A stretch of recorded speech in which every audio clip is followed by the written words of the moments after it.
bass. That's crazy. I don't even know if you could hear me earlier. Give me 1 sec, I'll pick it up. Let's see.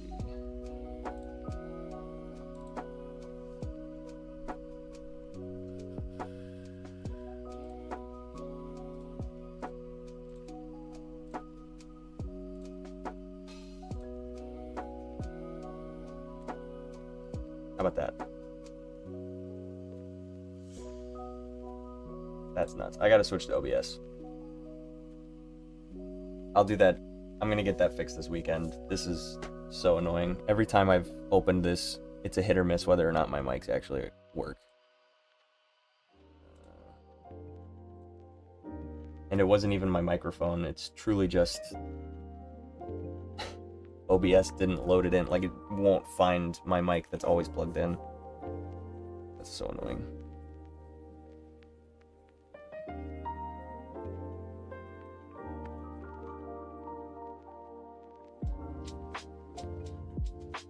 See those properties. Yeah, it won't pick it up. That's crazy.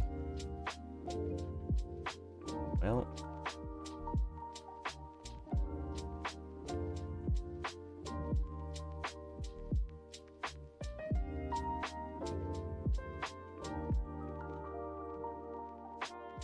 sorry about that.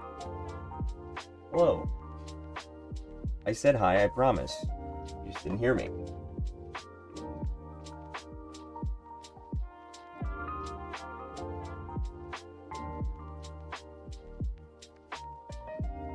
For whatever reason, it was like duplicating the music, and so that's why it sounded weird. But it was, I think what the issue was is that it was duplicating the music. Hopefully that sounds better now.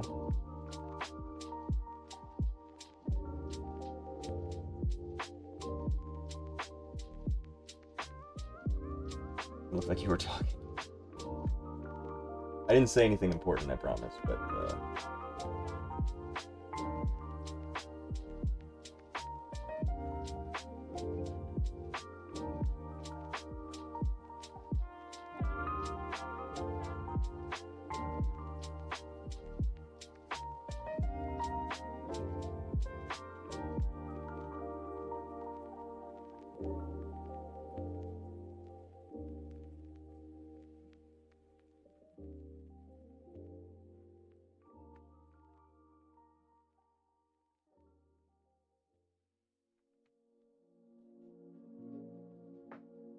oh, is he not?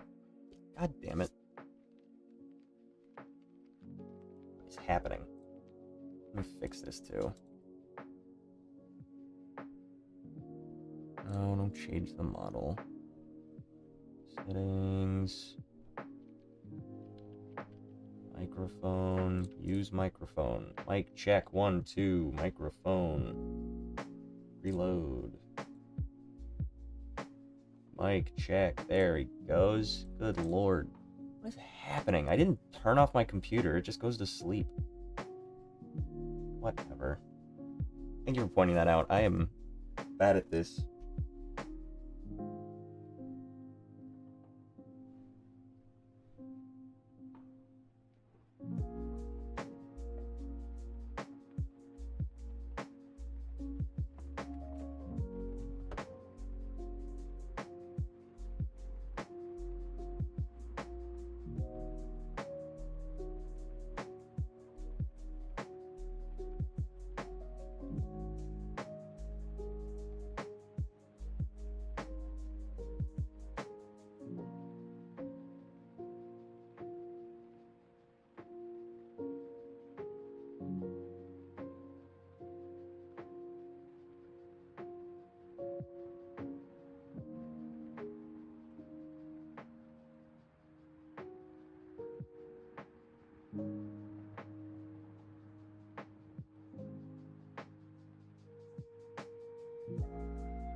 Good evening, welcome in.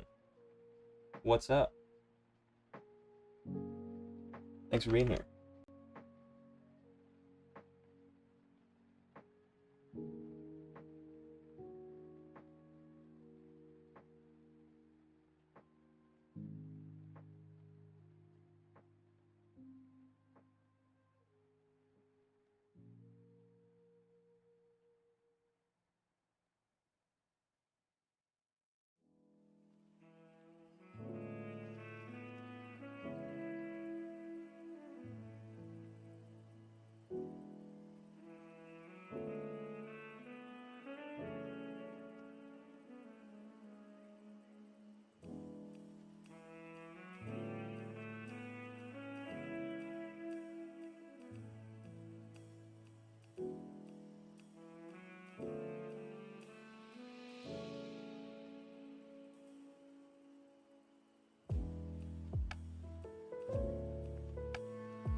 Threshold impact frames, what am I looking at? Yes, we are drawing impact frames.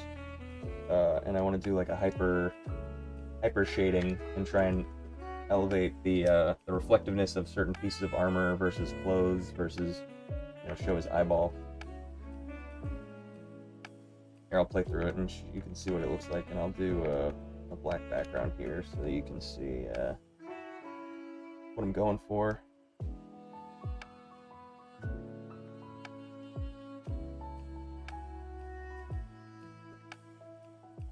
Alright, seizure warning. Be aware.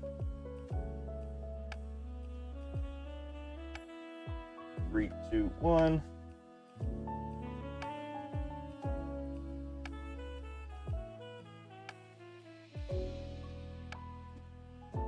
Cool as heck art. Thank you very much. I might have to rearrange some of those, but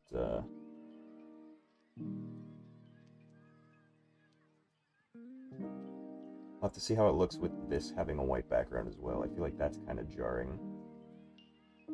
This one might have to go in front.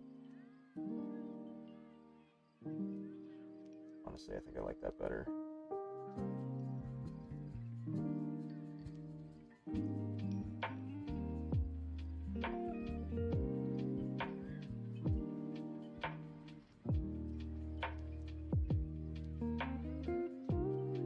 That's dope. Thank you. I might, you know what, now that I'm thinking of it, I might do,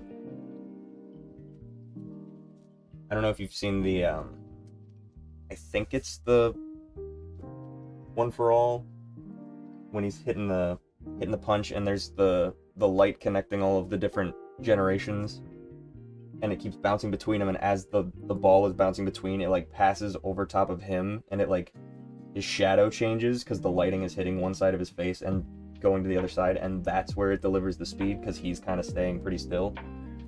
And so then the shadow changes, and that flash of shadow like emphasizes the form. Super cool. I think I might do that, where the lighting is coming from over here. On this side, I'm drawing with a black pen on a black background. I don't know why that would work. If the lighting's coming from over here, and then it arcs overhead, and then it hits him on here, on this side, and then that, I think that would be fun. What's that Nakamura cut? I think I know which one. Yeah, absolutely. Nakamura always fucking kills it. He's crazy. But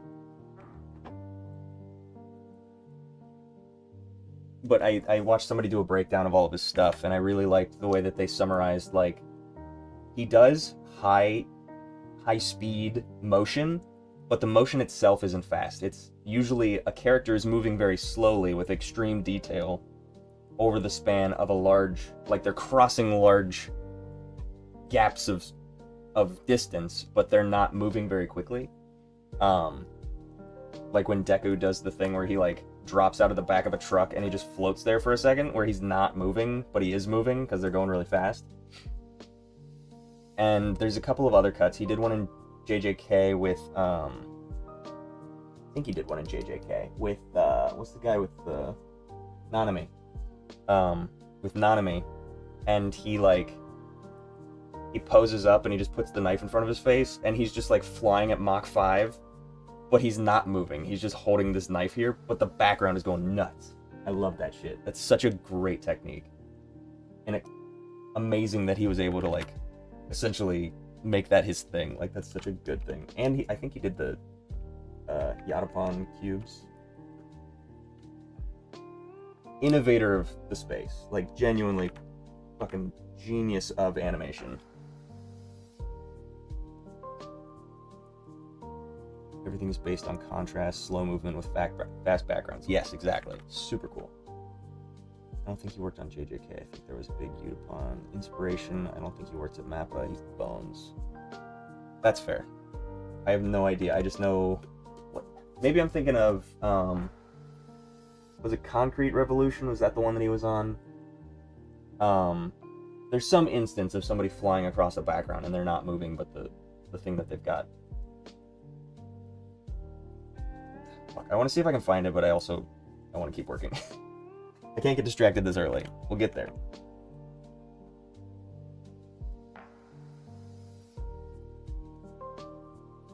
Do need this to be gone though, so I can see what I was working on.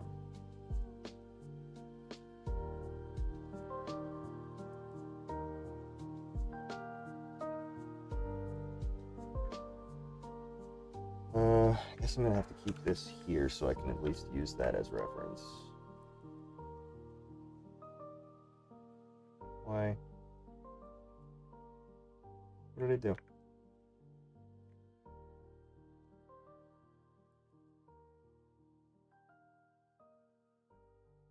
Here, we'll do that.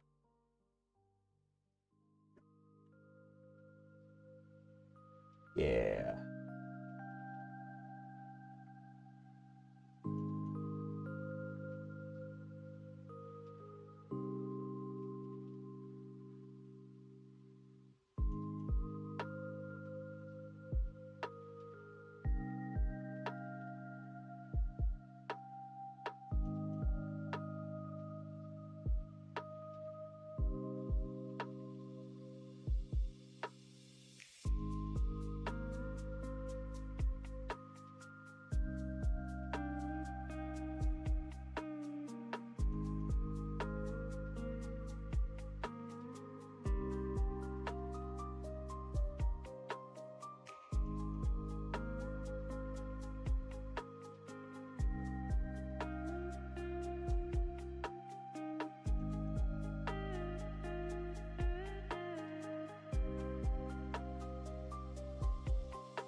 Now I've been obsessed with Wellen Zhang's work. Surely you know of him. He's writing a manga that you should check out.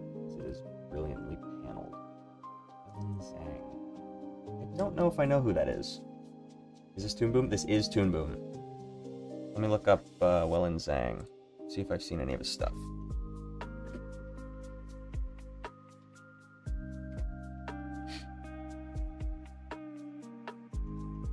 This does look familiar.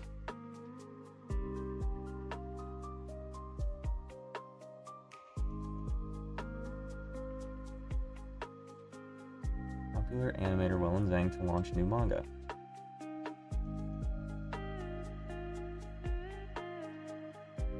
Huh.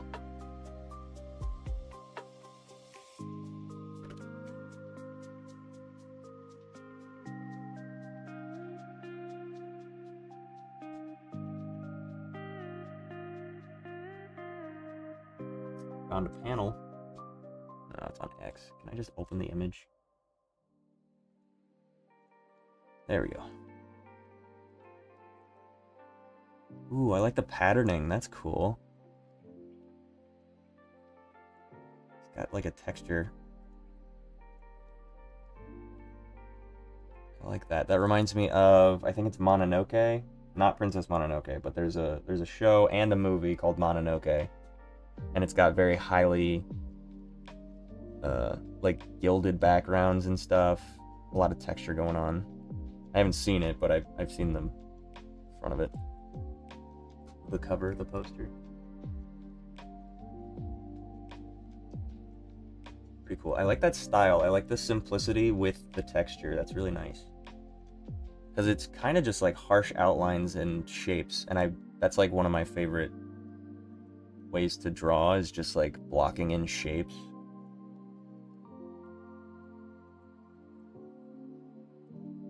Just high contrast, super cool. I'll have to look out for it. Wellen Zhang, new manga.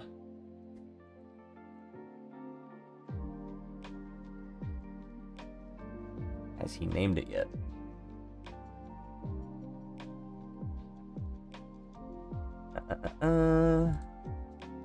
Full body view, female character, protagonist Claire. Isle of You. Like I love you, like Isle of Dogs.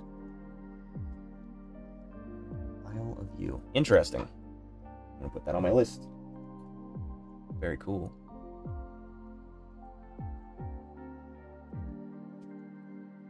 Oh, you got it.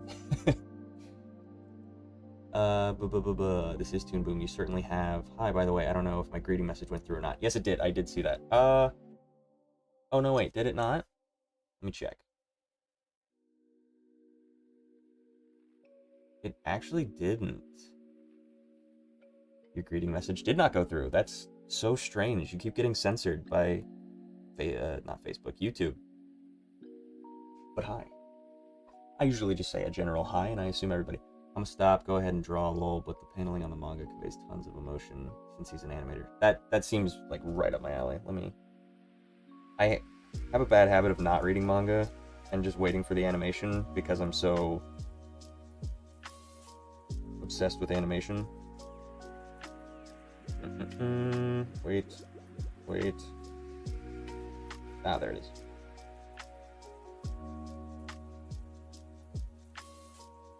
What the hell?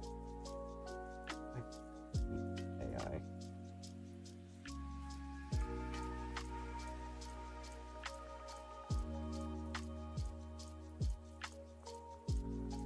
There we go.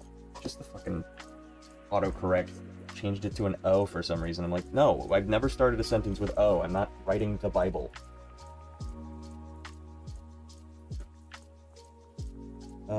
The chapters are in reverse order. Interesting. He's animating episode 0 as a short film. That's super cool. It's crazy that you know all this too. That's awesome. I hadn't heard anything about this. So thank you for informing me.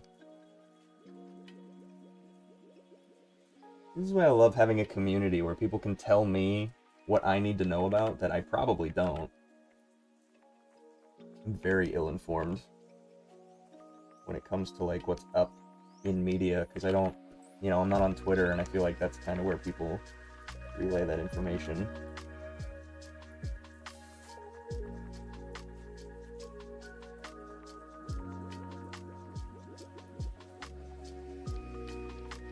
I only hear about it once it's actually like animated, or there's something to show. Then I see it. Then it'll pop up on Instagram 5 to 7 business days later.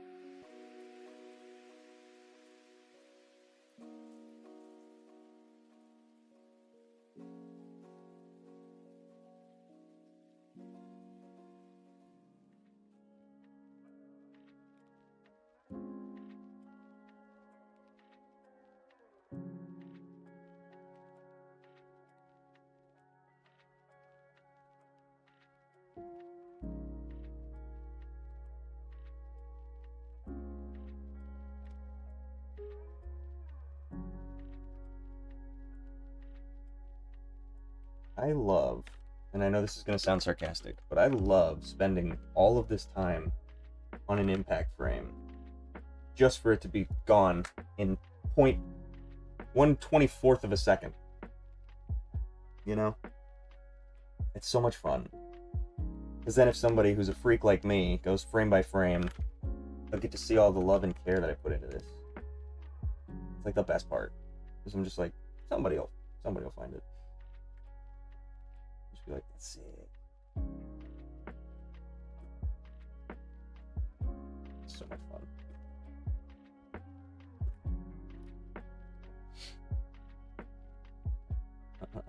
I love spending all that time on impact frame only to realize it looks crappy and delete it. That too, that does happen to me sometimes where I'm just like, wrong. Oh right, speaking of being late to everything, have you checked out the recent Gorillaz video? Yes, I have now watched it. Everybody I know has been like, have you seen the thing? And I'm like, oh my god, no I haven't, but I know that it's so good. Now that I've watched it, it is so good. Honestly, I didn't even I listened to the album first, and then I went back and watched it, and just listening to the music and watching the music video, I didn't really catch where they were blending the songs together, because, you know, it's only 8 minutes, but the whole album's an hour, and so it wasn't evident enough to me where they were switching the songs, which to me is like, they made a story. Like, it's not just a matter of they animated this alongside their music video. Like, they took the songs, they took the exact parts of them, and they flowed so well together that it just made sense as a short film. And I love that they did that. Like, Gorillaz is always very good about, like, quality of life when it comes to art. Just, like, taking the time.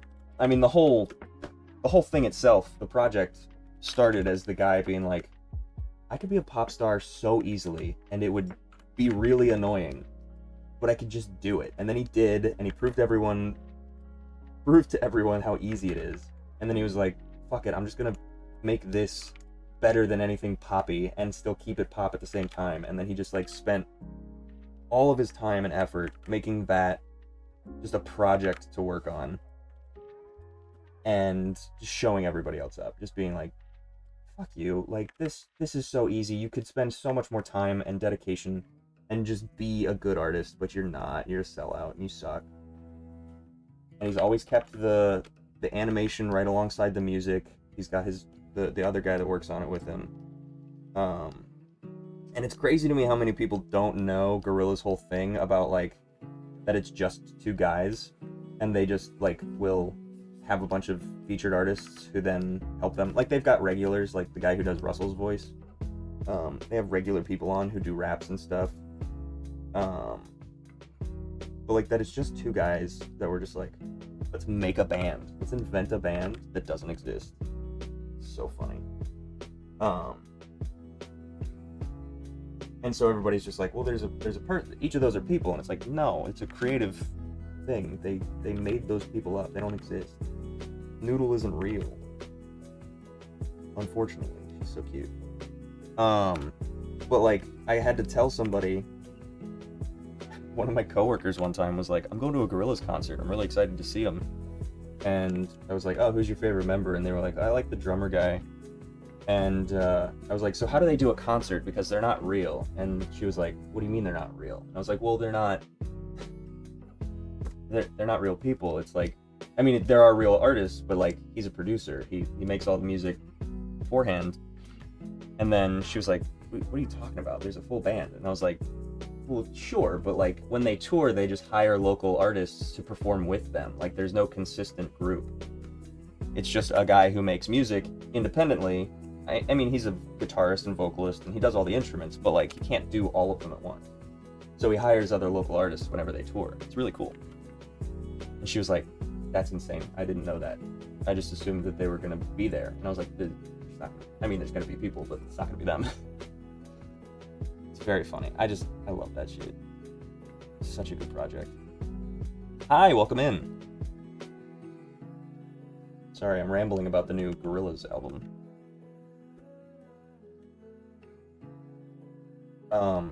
And before I had watched the music video, somebody had sent me all the information about it because everybody knows. They're like, oh, it's an animated project, you'd love it. And I'm like, I know I would, I just need a second.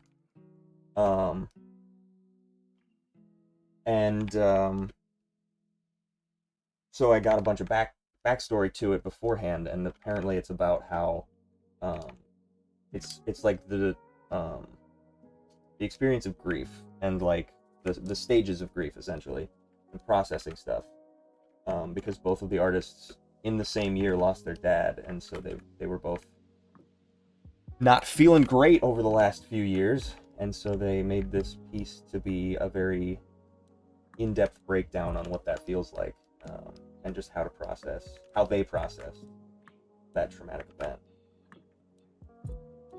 individually and together. So, very cool stuff. Yeah, as much as it sucks to lose somebody, it is very powerful when somebody is able to channel that into art.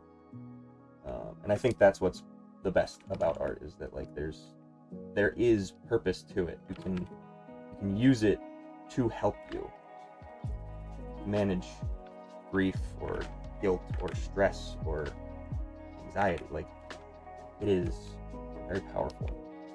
And anytime there's like defunding of the arts, or like people taking away art from schools, and like, kids don't need this isn't important. It's so important. You're just too stupid to realize. It sucks.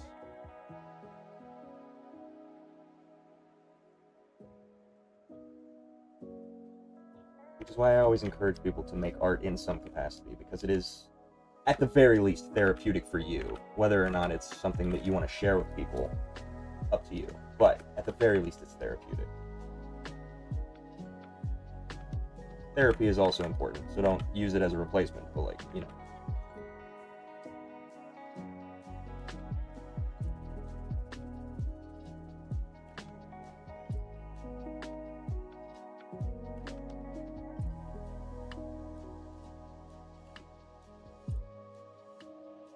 No.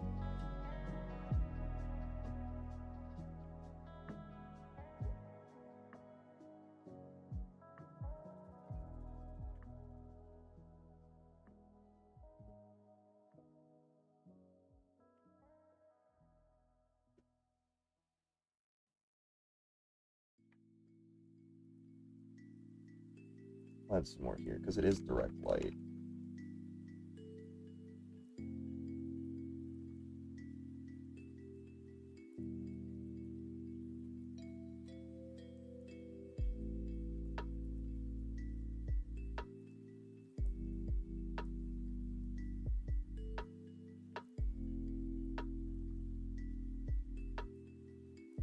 Right. Oh, okay. I need this to come down here.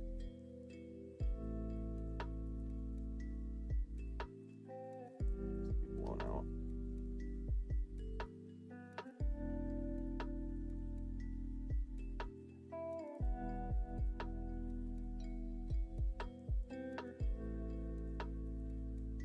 Oops. White. Separate those lines.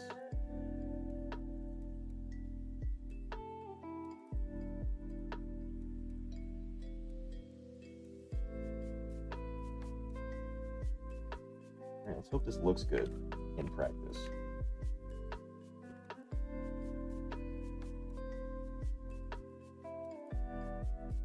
Oop, wrong color. Okay, it immediately filled white. I don't know what the problem is with the calculation, but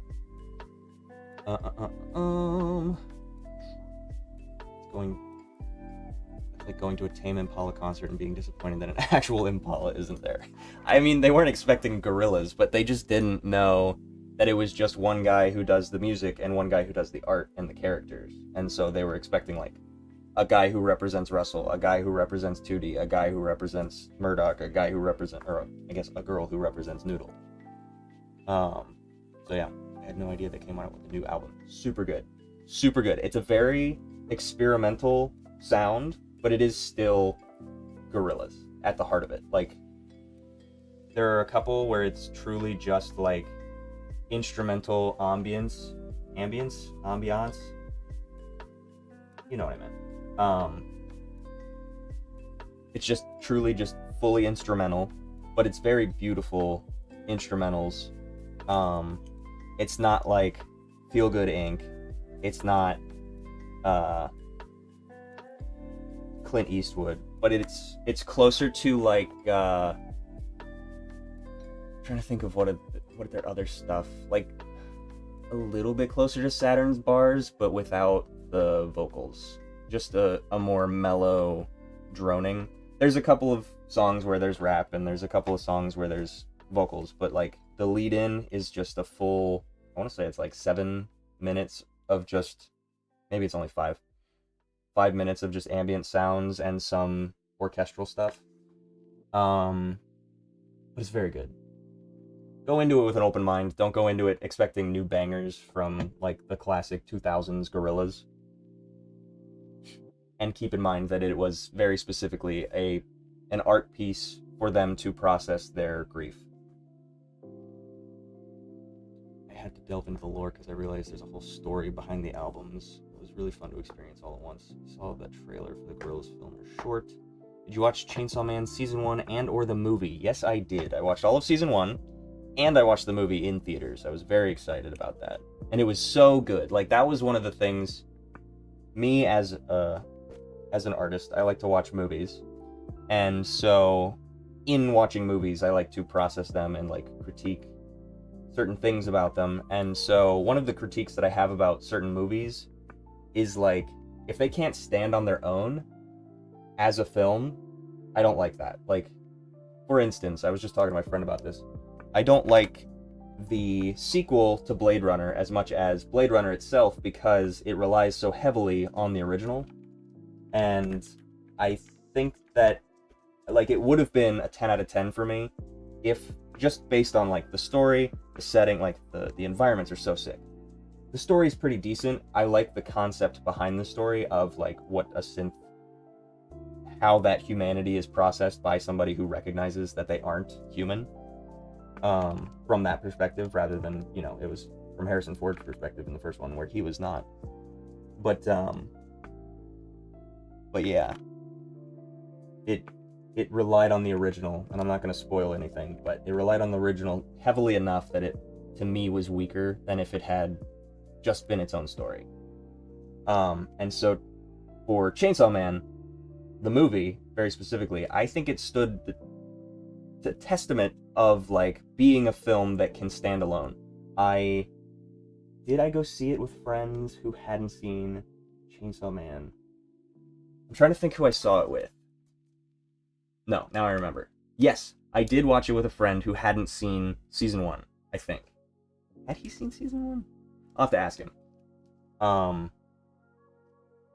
But to me, just watching that film, it's still a Fujimoto film. Like, it's still Fujimoto. It delivers all of those. Honestly, it's closer to a look back than, like,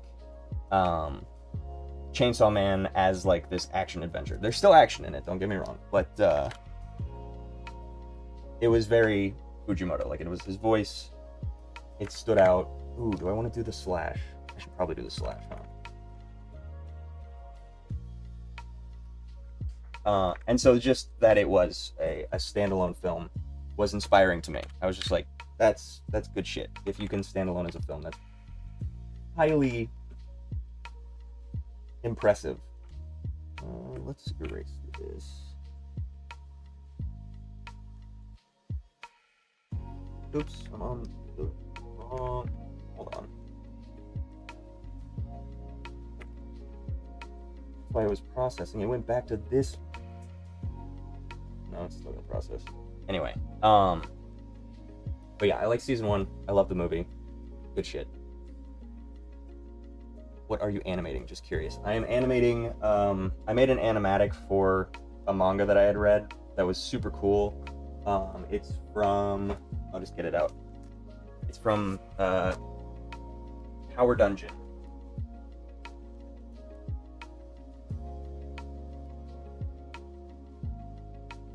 from Tower Dungeon, and so I took all the panels and laid them out in an animated sequence as like an animatic, and then I did some in-betweens because I really love the style. The art style is beautiful.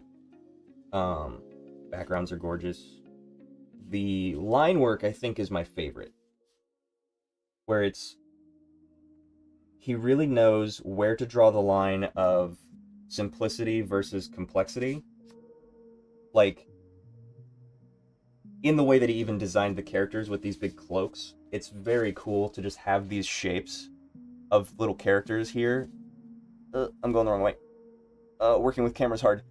Where it's just like, you know, a big baggy thing, but you still get the idea of the form, and the way that he shifts it around, like, he still telegraphs motion. And so I wanted to see how that would work in motion with animation, and so I laid all these keyframes out. And I just love the style. It's so good. Just like this fucking guy. It's essentially Dark Souls in manga form. So I just wanted to animate it, because I love Dark Souls too. So fucking sick. I also wanted to do a little voice acting, so I did some voice acting for those characters. I really like the captain, what I've decided to voice him as in my head. This is the closest to fanfic I think I've ever gotten, where I'm just like, I think that's how he would sound. Where we at?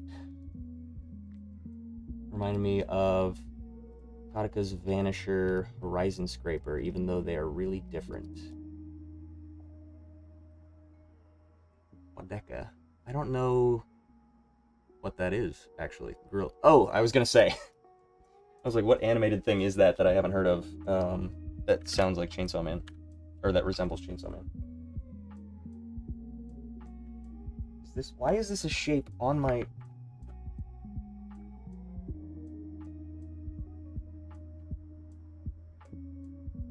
Okay, so why is it a shape here?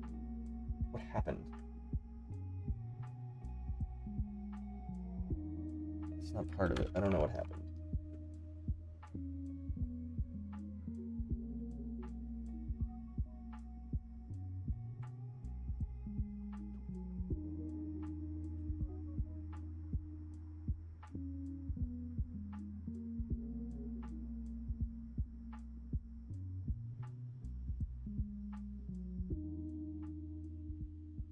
Why it keeps doing that? Let me check my tool settings.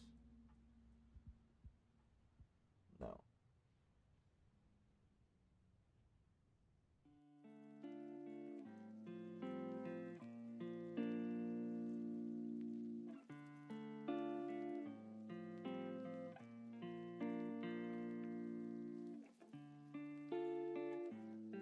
This is truly baffling to me. I don't know what the problem is.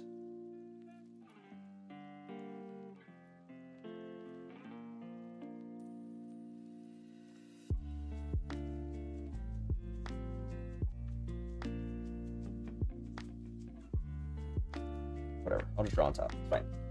It's fine.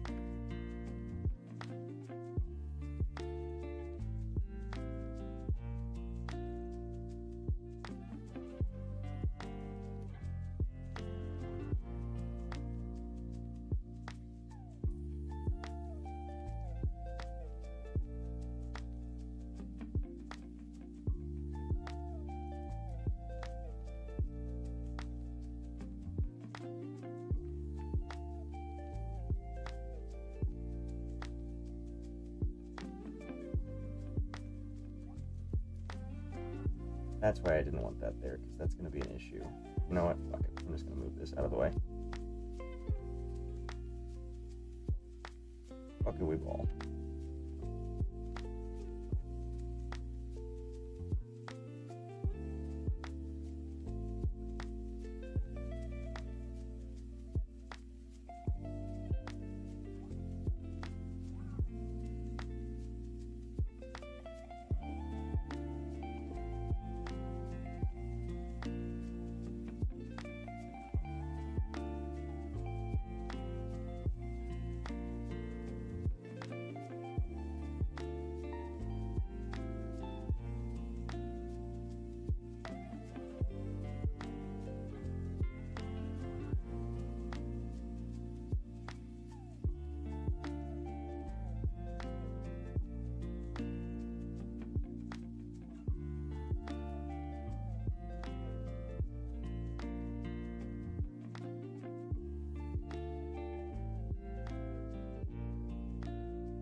very funny that I have to do that, but whatever.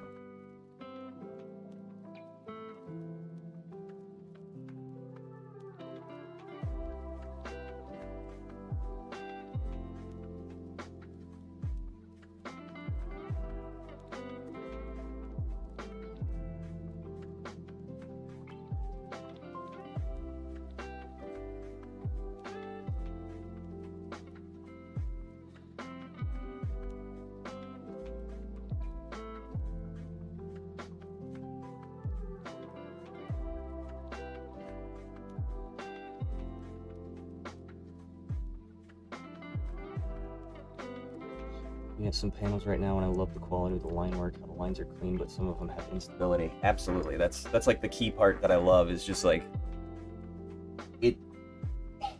It's an organized chaos. The way that his hand moves is just so naturally imperfect that it's so good. Like it is the ideal way to draw, and I can't force my. You can't teach an unstable hand to have that line quality. You know what I mean? Like, you still have to have some command over what it is that you're doing, and you just know, you have the knowledge of what is and is not passable as far as the humanity behind the stroke. Because sometimes you make a stroke and you're just like, that's very clearly bad. And other times you're like, I like the way that that looks, even though it's not good. You know what I mean? Like, it's not a straight line, but the imperfection to it adds some character. And he just has such a mastery over knowing which lines are passable and which are not. It's perfect. It truly captures the grittiness of that world. It's the equivalent of Spider-Verse being like, this is clearly from a comic book. This is clearly a very grungy and dirty. Like, it is... If Bloodborne was in a book, that would be the way that it was illustrated in a book, is just this messy ink that just fucking... I keep saying messy as if it's... And there's like a negative connotation, but messy in the best way possible. It's so good. It is the synthesis of grunge in written form. So good.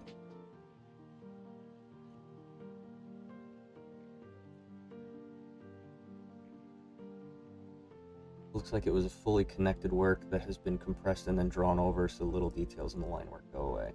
I don't know what he did. I don't know what it is. I genuinely believe just the way that his hand moves, that he just like kind of lifts it and just doesn't fully lift it when he's like completing those strokes. And so I think it just is like an imperfection where the pen just kind of comes with it. And it might be a matter of like he's being overworked.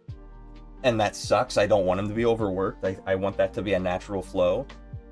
But it does feel like he's just rushing, and that's great. And it just works so well.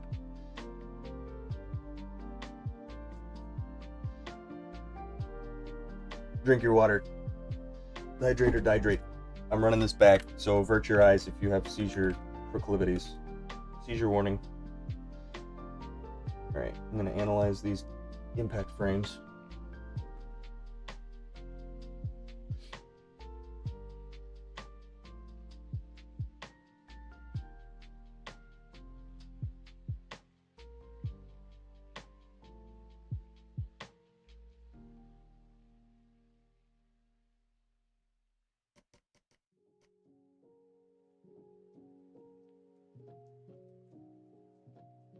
I do think I need a lead in. I don't want to get too many keyframes. I might get rid of some of the other ones.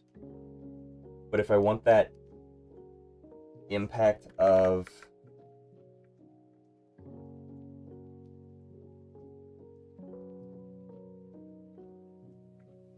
I think maybe I'll just go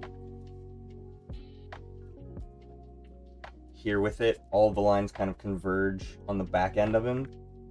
And then jump to this one where the lines are to emphasize the follow through, and then he slides. I think that's what I want to do. And I think I'm going to get rid of this gap. Is what I think I'm going to do.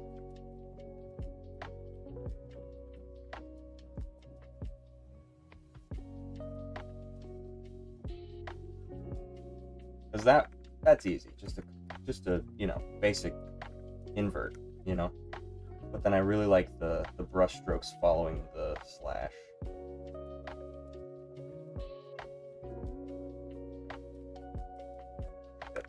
that works really well.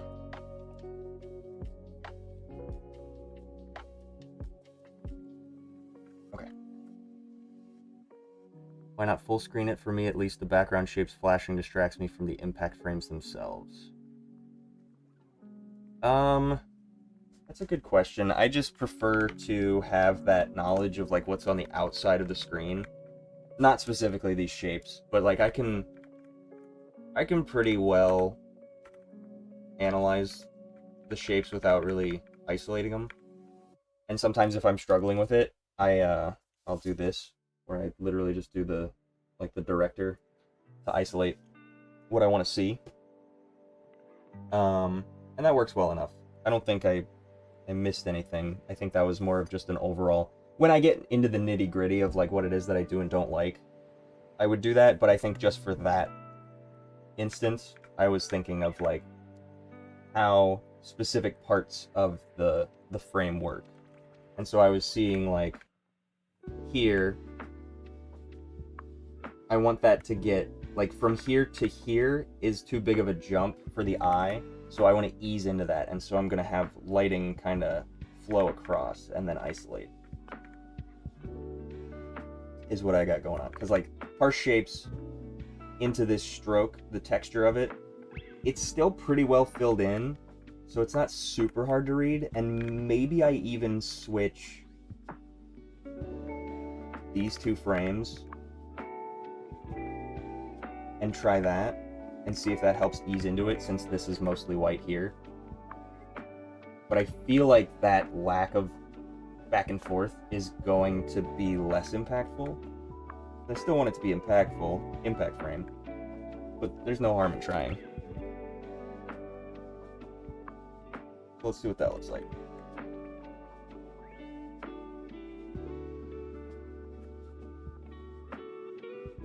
Also, when I full screen, it does cut off the edges, so I can't get all of it. Yeah.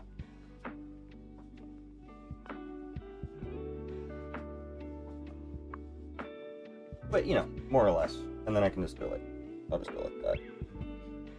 All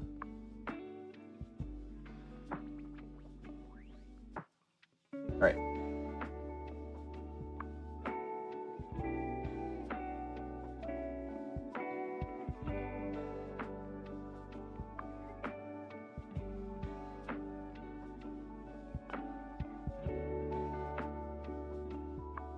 See, to me that feels a little less impactful for some reason.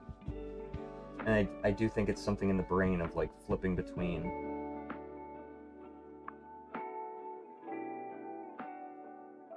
I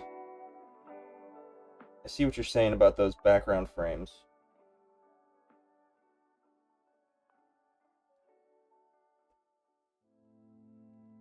For those edges. I like it the other way. Seizure warning. 1, 2, 3.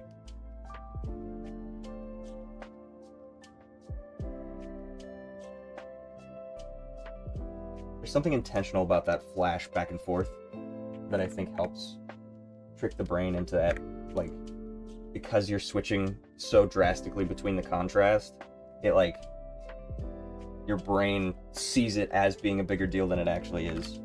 So the white to black to mostly white to mostly black works pretty well. And then this will be, you know, white background, pretty big silhouette of black characters. So it like starts, it goes super drastic and then kind of measures its way back in. But I want to see what I can do. I'll do one more and see if that helps improve it, and then I'll probably just move them around and see how that works. Nakamura uses less jarring impact frames to lead into harsher strobing ones in his longer impact sequences, lighter line work and such. Yes, I believe I've seen that, where it's like just a very subtle lines that then amplify into more drastic stuff. I haven't looked at anything to use for reference for this. I just kind of went with the stroke and doing like just a general, because I think I have impact frames somewhere else that I remember. Clean that up. Oh, I also have this off.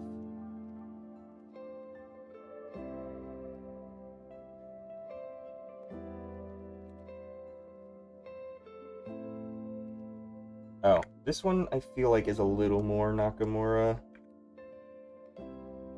No, it still leads in pretty drastically, but then subtle, pretty subtle.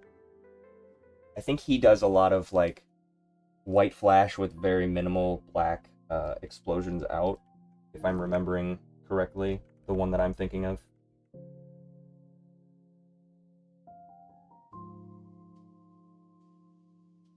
And then I was trying to convey speed, and I recently saw somebody do where for like an instant transmission where you just kind of flicker on and off, because it wasn't working when I just had the 3 frames, and so adding those flickers really adds to the speed here.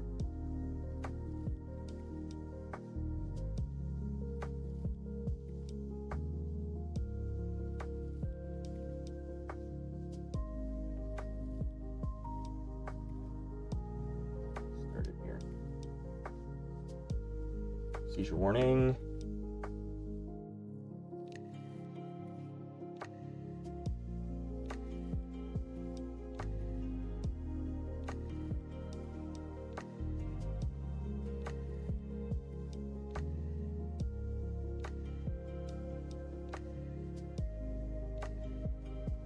Yeah, I might also cut that short too, where he like settles.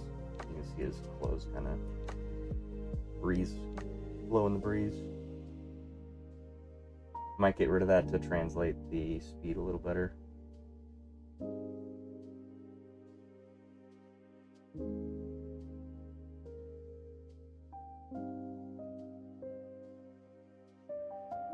Yeah. Alright, where were we? Come on. Lock in. There we go.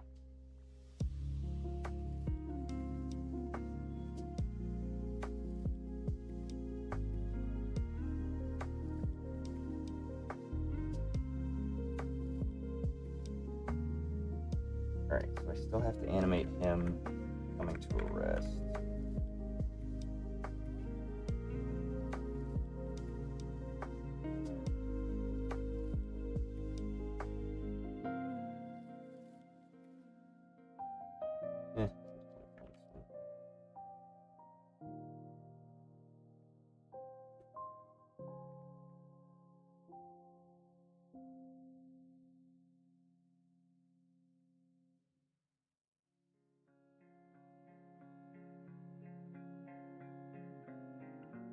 I think I'm going to have to go back over this.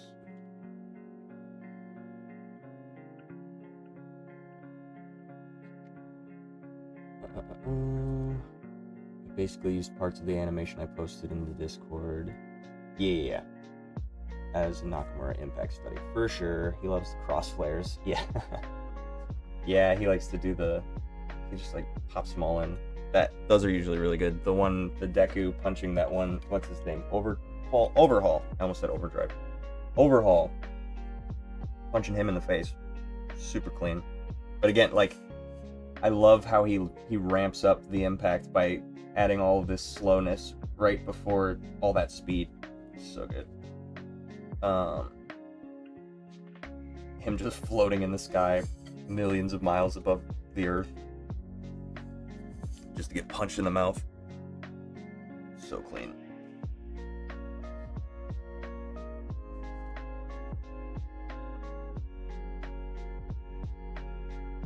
Oh my god, I'm blowing up. Sorry. So much stuff going on.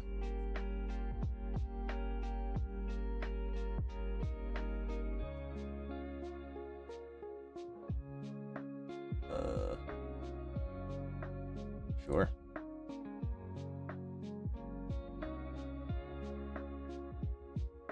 What's happening?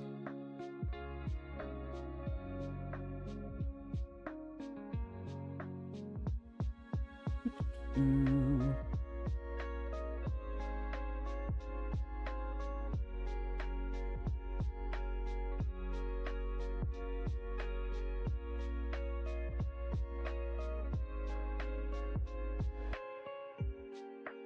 up with the Discord.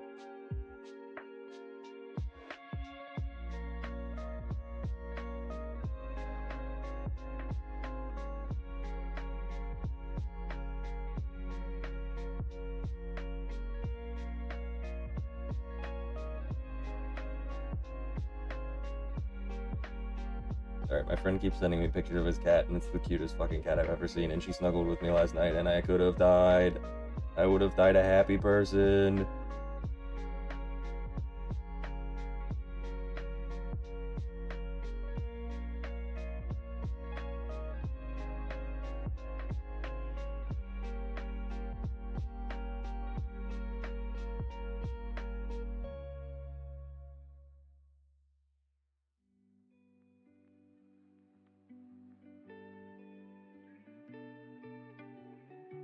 Moonshot. Anybody here ever heard of the book Moonshot? Apparently it's a graphic novel that my friend is...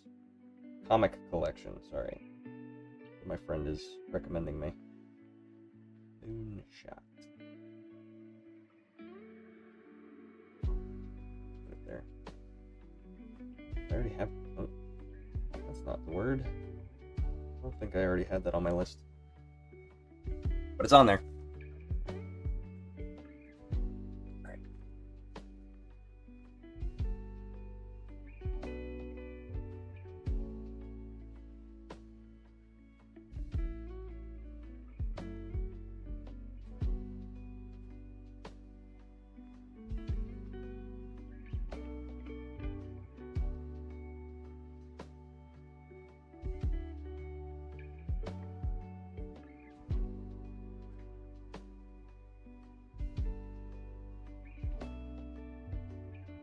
Fucking love the armor designs. God, this is such a good manga. I've only read chapter 1 and I'm already obsessed. I've been working on this for so long. I have chapter 2 on my wish list. I actually haven't seen it in any comic book stores. The first one I bought was on Amazon. Blech. But I haven't seen it at like Half Price Books or anything.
I don't know if there's a continuity error. I have the book right here. I don't know why I don't just look. I want to see if he's got the sword in his hand, because I think it would be really cool to just have a shot of him dropping the sword.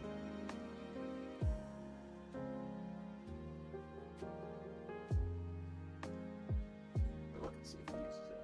Because I think they get right back into a new combat right after that. So good. And I'm very excited to see where the main character goes. Because he's just some country bumpkin who doesn't know his own strength. But he's got something wacky's going on. Does he still have his fucked up sword? I'm trying to see if I can find it on the ground anywhere. No, I didn't even notice Yuta walking past. Is that the sword, or is that a crack in the ground? This guy's pretty solid about continuity, too. As far as I could tell.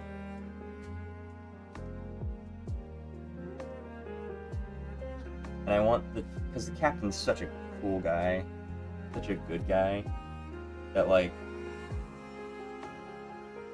I want to portray him in the light of like he just obviously it doesn't matter because it's a broken sword, but like he just casts it aside when his friend gets fucked up. Although they don't address this. Say they. He doesn't mention where he got a sword from afterwards, but he does have a new sword in the next combat. So maybe I lied about continuity, but who fucking cares? Shit rips. I fucking love the shot where the sword just flies off. It's just a tiny little frame, but I really want it to be well animated. I want that to be so impactful. So fucking sick, dude. I'm spending so much time on this for something pretty insignificant in retrospect based on the framing of the in the actual book itself. It's like this thing that I've dedicated so much time to is like one single panel, not even a full panel, but it works so well. I really want this to have an animation adaptation.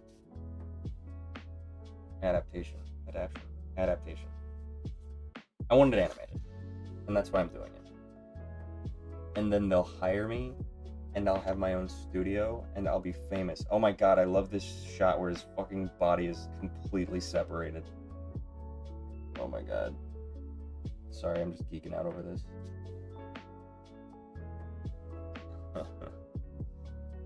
Where'd he get the new sword? Fuck!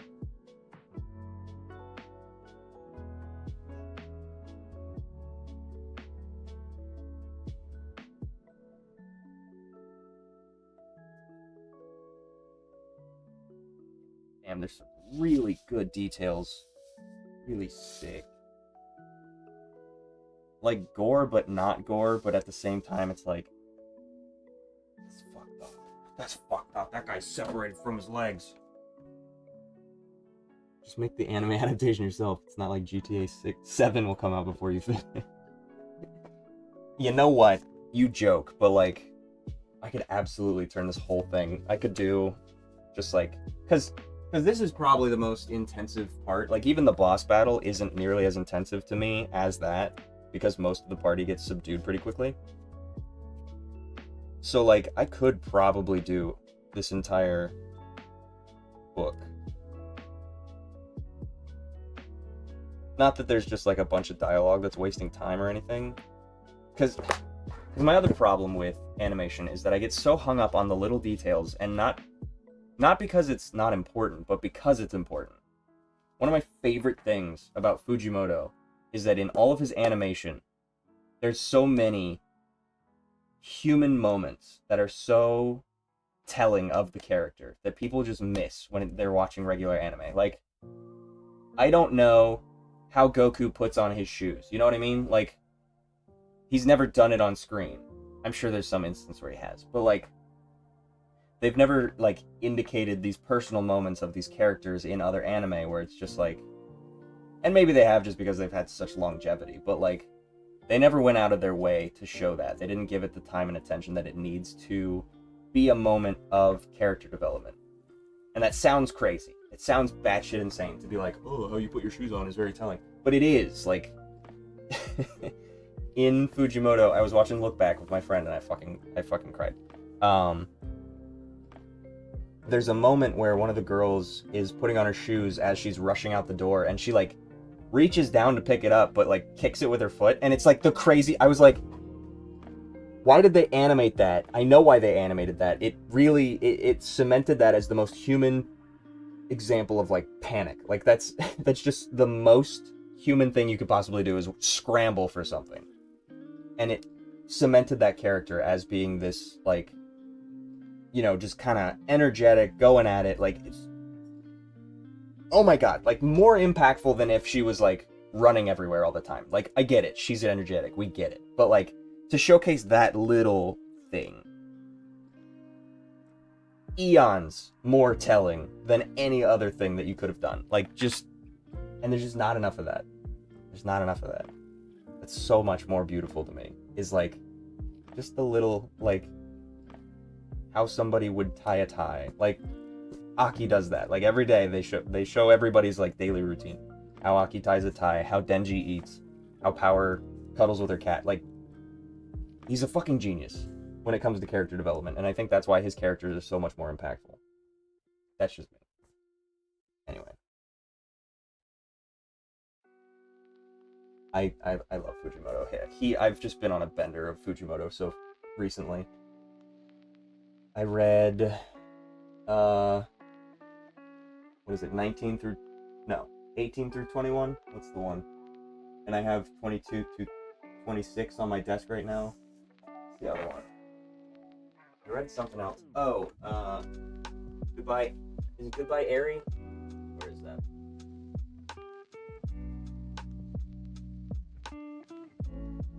I have Gachi Akuta on my fucking shelf. I didn't even know that. I have Goodbye Eri. Yes, I finished reading Goodbye Eri, and I didn't know that I had Gachi Akuta manga 1 on my shelf. I haven't read it yet. I didn't even know I had that. It's so funny. They're gonna stone me.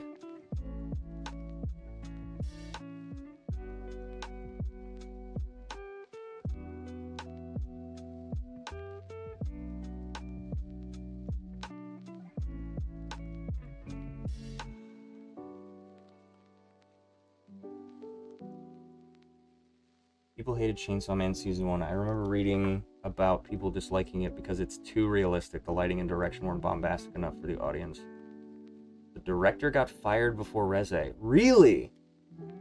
That's really frustrating to me. Because I think they did a really good job. Now, I recognize that I'm sure the manga is more detailed, but like, I didn't have any issue with the animation in Chainsaw Man. My only dislike was like using 3D, but I also recognize that like if you do the use 3D and then paint over it as reference, like I'm perfectly fine with that. That's so sick. Anything that's gonna like help expedite the process, if you can have one team working on laying everything out and then another team working on doing the animation, like I think that's perfect. Different director for Reze. You can see the difference in lighting and direction philosophy. People who hated the animation weren't animators. Of course not. And it's interesting you say that because I didn't necessarily notice that it was different, but there was something about Reze where I was like, the lighting, I don't want to say that I just like picked up on the thing that you just said, but like there was something about the dramatic lighting. Like there's a lot more dynamic settings. And I just chalk that up to, well, she's using fire and bombs, which we haven't seen yet in this world, so it's just a different VFX to then conquer. Like, it's just a different way of doing effects.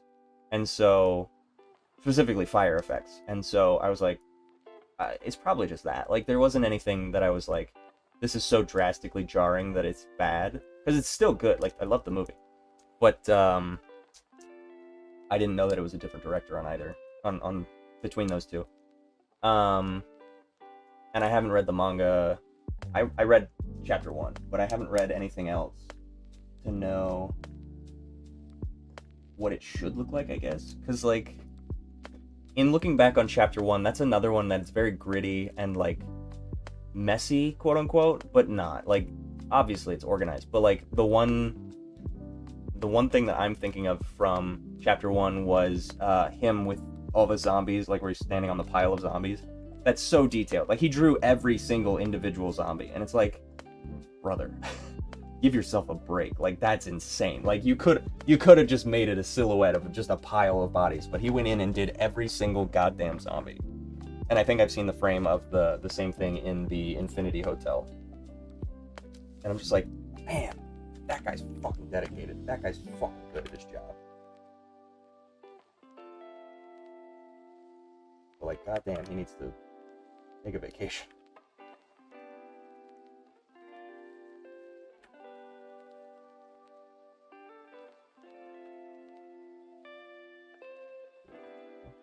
This way.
think I wouldn't have any trouble with drawing hands now that I've drawn 1,000 of them in a week. Only 700 and some, I know. Don't let me take any more credit than I've...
the vibe was super different. Chainsaw Man Season 1 was intentionally shot very similarly to a lot of movies. Homage to Fujimoto's obsession with movies. Absolutely. I think he just includes that in his manga. I think, based on what I remember, a lot of the scenes after the fact, because I watched the anime first, and then going back and reading the manga, I was like, yeah, I think they stuck pretty true to the original panels. And that's what I always love to see in animation, is like, obviously, it would be, like, I don't know why more studios don't just do that, where you just take the manga. Maybe they don't have the rights to the licensing of the manga itself. I don't know what the issue would be. But I would think that if a creator of a manga gets something animated, that they would love if they would just stick as closely to it as possible. And the animators, I would think, would want to just use those as keyframes. Like, that's just the thing. That's what people know. That's what they loved in the first place. So why would you divert from that whatsoever? Anyway. But yeah, I think he does that just pretty well on his own, of referencing films. Goodbye Eri was a very good instance of him just really hammering home that he loves film. I remember thinking the shot selection was really grounded compared to what I expected. A friend told me it, in theory, all shots could be complicated with enough budget, unlike many anime.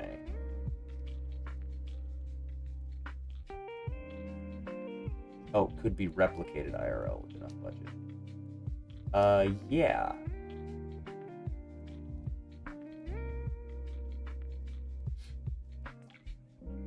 I didn't read the Reze arc yet, so I don't know.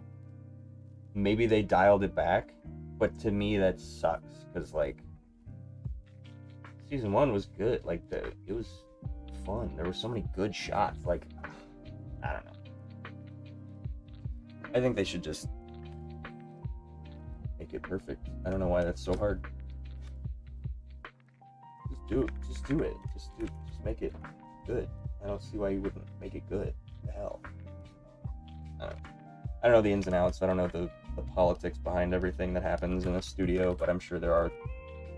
Like, I'm gonna put it out there. I don't think I'd be good in a studio setting, because, like, I fucking hate the idea of rushing something for the sake of consuming. Like, I'm gonna take my time. It's gonna look good. Like, that's just... Sorry. You're gonna have to wait for... I'm perfectly fine waiting for Grand Theft Auto 6. You know? I don't really care if people have a gripe with that. Like, as long as it looks good. If you wasted all this time and it sucks, different story. But I gotta fucking hope that it's good, you know? And that's not a shot at you. I know you mentioned Grand Theft Auto, whatever. I don't assume that you're somebody who cares that much either. Maybe I'm wrong. Talking about season 1. Oh, gotcha. Reze arc was more crazy, not worse, but the shot selection had a different intention. I see what you're saying. Okay, so...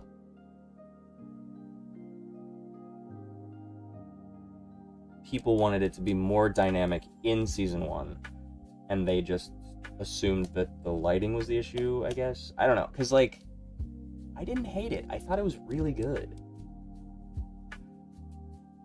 Like, it's up there in my top favorite anime. Like, I don't see any problem with it. Obviously, yes, you could spend more time on anything and make it look better. But, you know, if they're paying their crew well enough,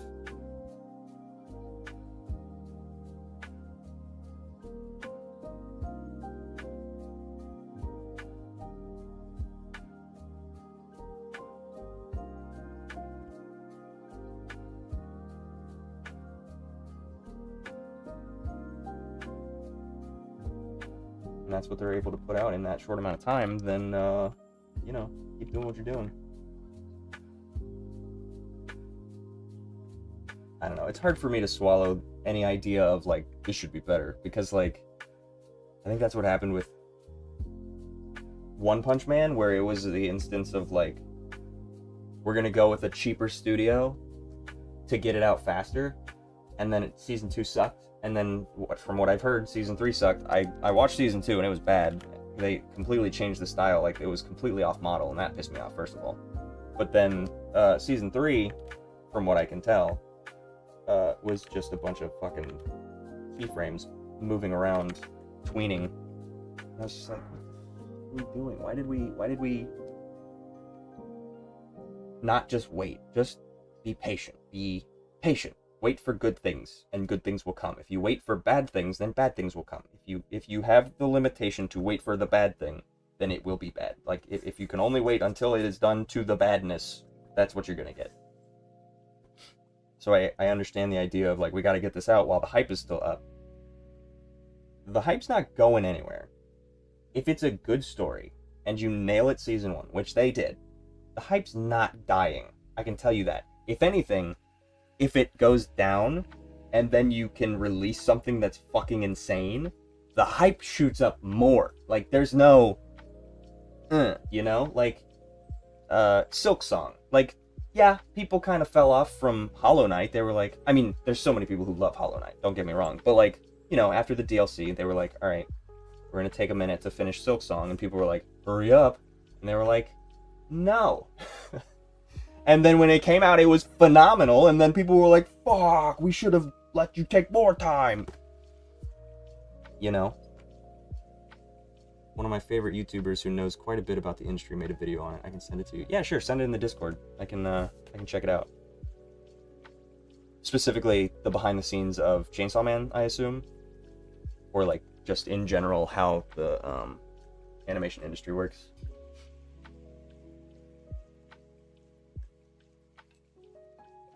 Hydrate or dihydrate. Ugh.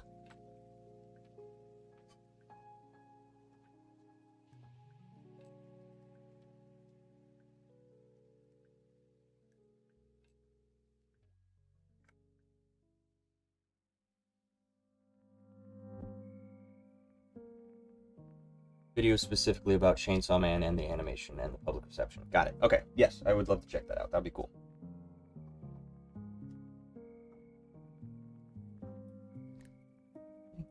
I'm always worried that it's going to be something that I need. As much as I love being here, if somebody needs me, I am going to dip, you know? That's the beauty of working on art, is that, like, yes, it's important, but also I can be there for, like, things. You know? Oh my god, it's hot in here. Is it warmer outside than it is upstairs?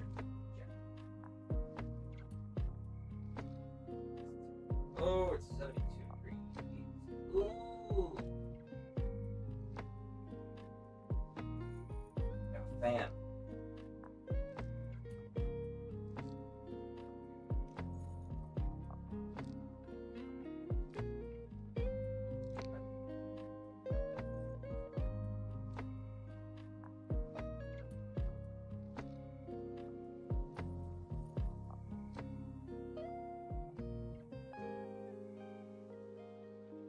Track me down. Because as much as I'd love to hang out, I got too many friends already, you know? Ooh, that's much better. I just needed that cross breeze. That's great.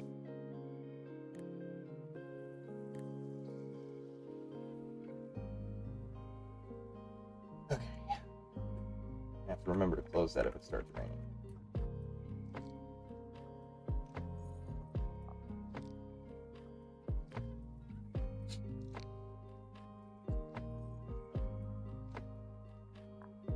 Oh, I see.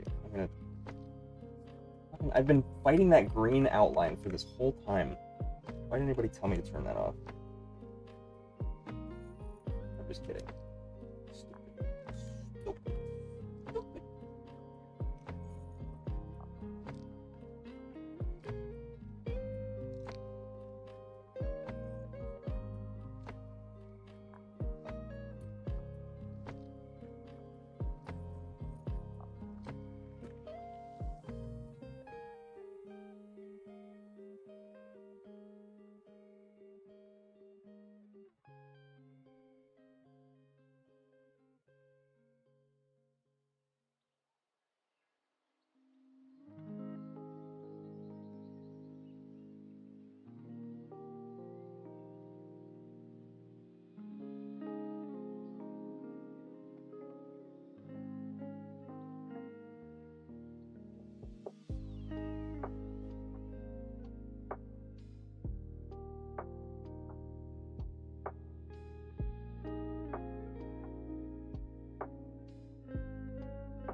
call me crazy, but I really enjoy doing more frames over top of the other frames that I've drawn already.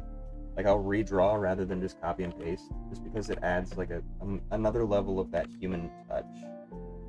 Um,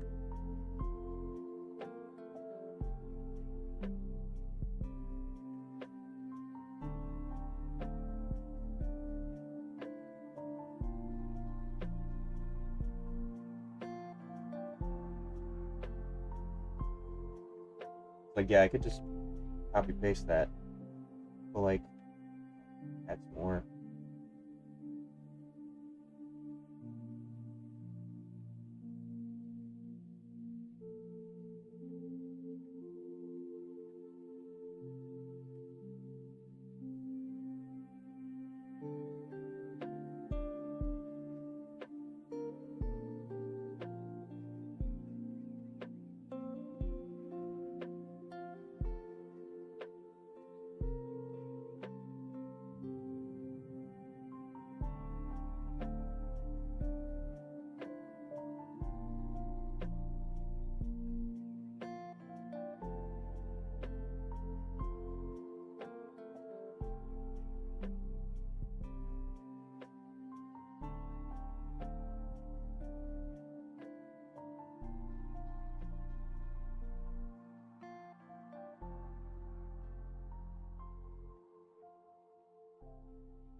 Especially with faces and eyes, I will always redraw. Like, I thought about it, and like, just math doesn't necessarily need to have that same level of care.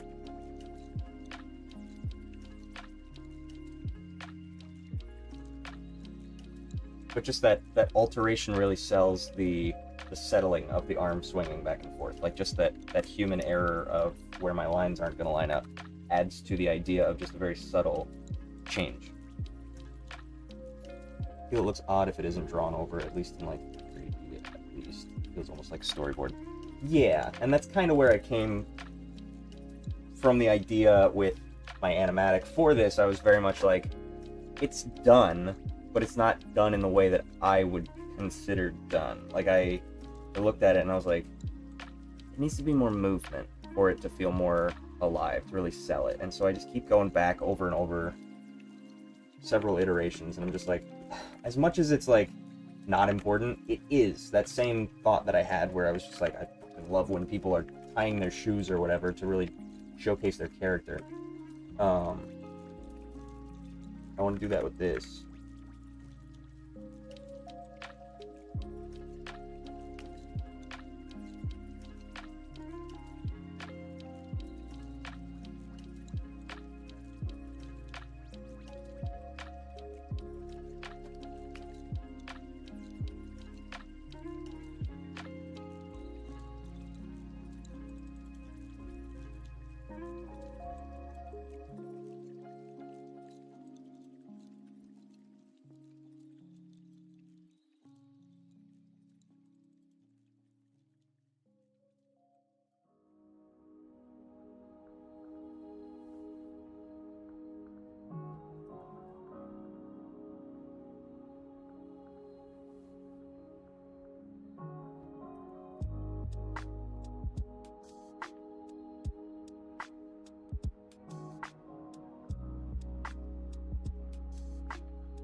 And viewers, welcome in. Thank you for being here. Um,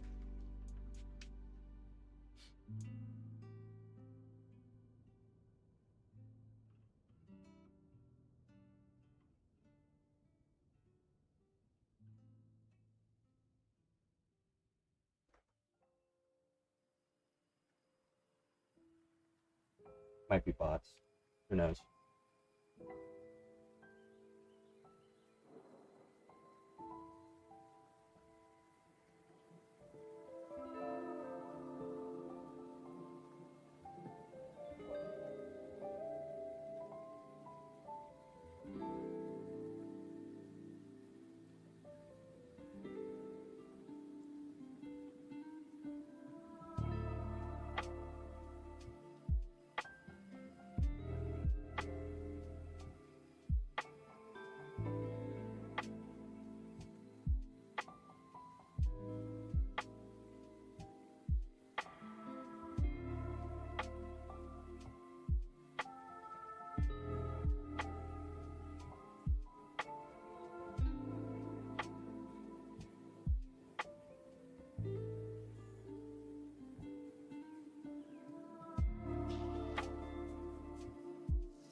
Oops.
Back down to 7.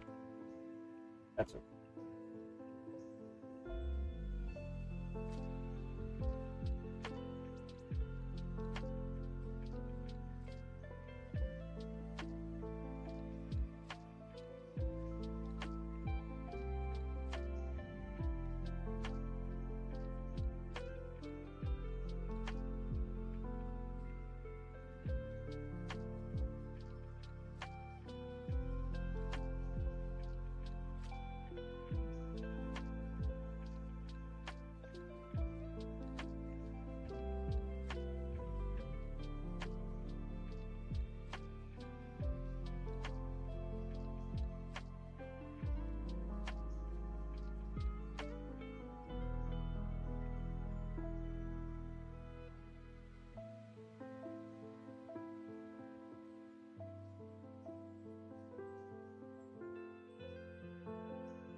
if I can try and emulate heavy breathing on his head, just with very subtle shifts. But question: why draw outside the frame? Is it so you can come back and move the camera without having to redraw the entire frame again, include parts that are cut off? Sometimes. Sometimes I like to have stuff outside of the frame, just for the sake of, like, if I decide that I need to move something up, or if something's going to come back into frame, I like to have the reference. So, like you were seeing me drawing that hand,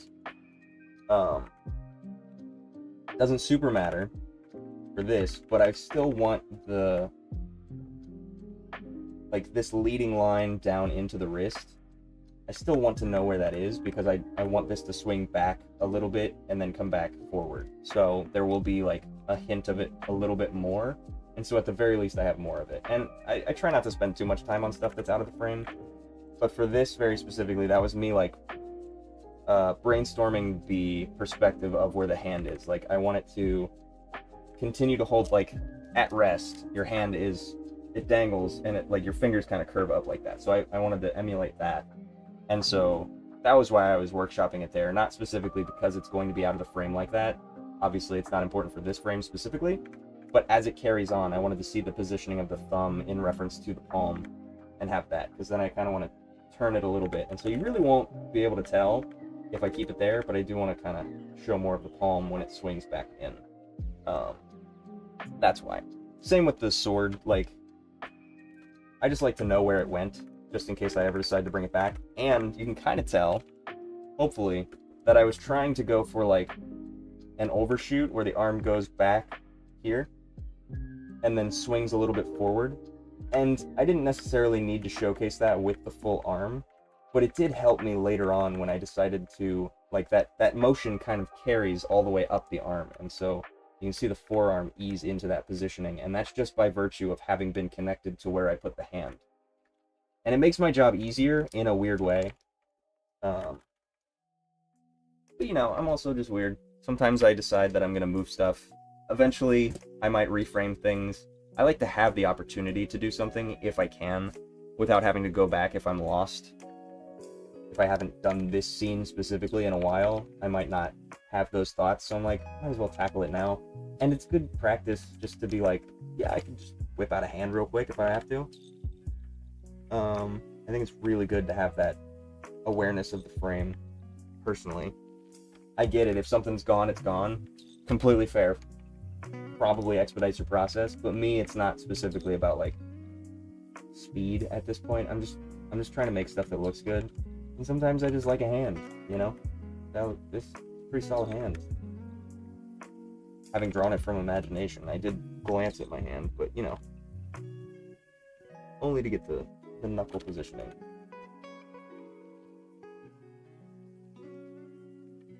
But, like, right here, this is still in frame. So I want this overlap to make more sense.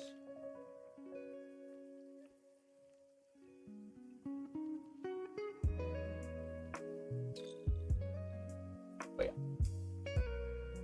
You don't have to do everything I do. And again, I don't have any, like, I've never worked in a professional studio. I've always done freelance stuff, so it's always been just for me. So that's my workflow. It's a little slower, but, like, I don't necessarily care about speed because I'm not being paid for this. This is my project. Like, I've never missed a deadline when I'm being paid for it. I will say that. I prioritize certain things more when I'm being paid. But, this is mine. So, I mean, somebody else's IP, but this is my project. And as much as I would love to get it off my plate, I do still want to take my time with it. I'm super new to this. I was asking because I see it often in professional Genga and stuff. I didn't really pick that up from what they do in professional settings, but if I'm being honest, I imagine it's just probably twofold. One, if they decide to move the camera and show more of the scene, they have that in their tool belt. They have the capacity to go, okay, we can just take that a wider shot, right? And we can move the camera to those positions. And two, it's a lot easier to have something leave the frame and stay there and keep drawing it if it intends to come back on the frame, right? You know where it is, you know the anticipation necessary, you know the positioning, the proportion, like, at a certain point it's actually faster to just draw it while you're going, even though it seems like it's going to take more time, because it saves you time in the future, potentially. So, the way I see it, it's way easier to just whip out a hand, why not?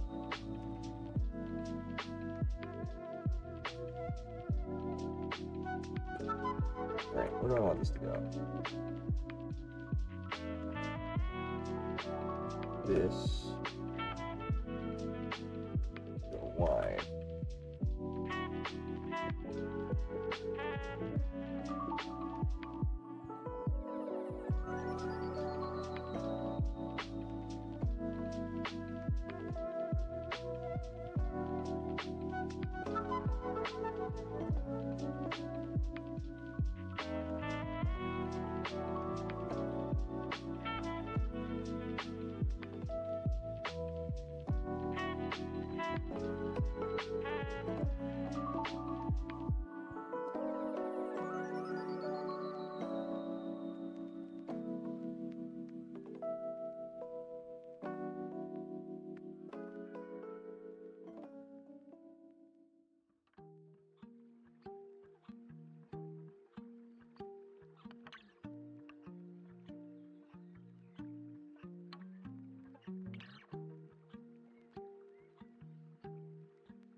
It's in my way.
Me, it's a lot harder to just draw parts of, like, if I were just drawing the thumb without drawing the relation to the positioning of the fingers, like, for whatever reason, based on the way I've learned, I assume, it's a lot harder for me to just draw one segment of the form rather than just draw the full thing.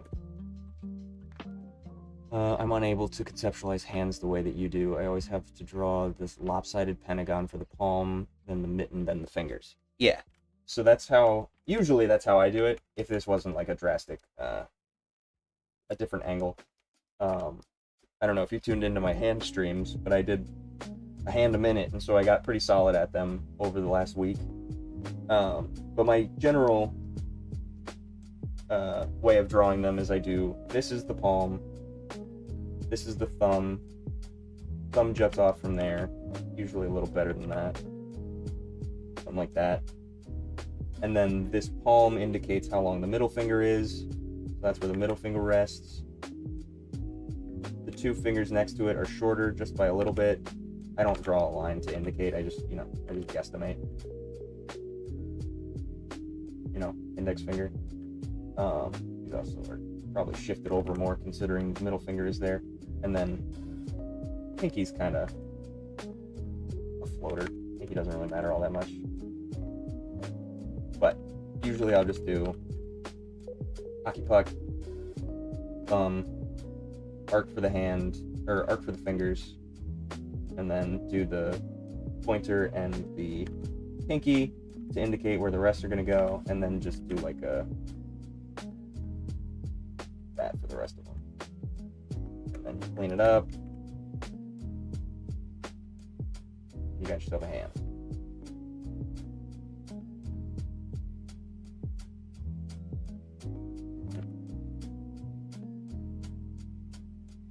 I don't know what the hell I did, but I can always just go back. There you go. And then, some facsimile of the knuckles. I don't always do the conjoined fingers. Index fingers cause me a lot of trouble. But, yeah, it's actually a little long too. Reference.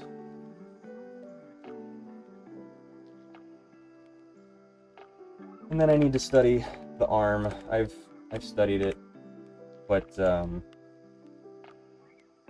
need to study like hand to arm, arm to upper arm to shoulder, shoulder to back, back to chest, chest to neck, neck to head, torso to trunk, trunk to pelvis, pelvis to leg, leg to calf, calf to foot. You know, just kind of how the progression through the body goes, as far as I've studied anyway. I just, if I'm ever struggling with a proportion, I'm usually like, it's probably a connecting point that I'm struggling with, because I can draw them individually pretty well, but yeah. And I think to indicate perspective here, I'm just going to draw this as the same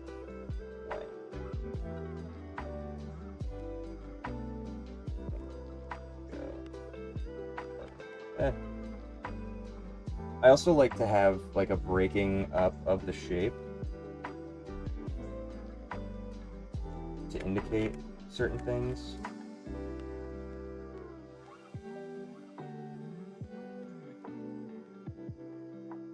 So like having the pinky stick out a little more than the rest, just to change the silhouette up, make that look a little better.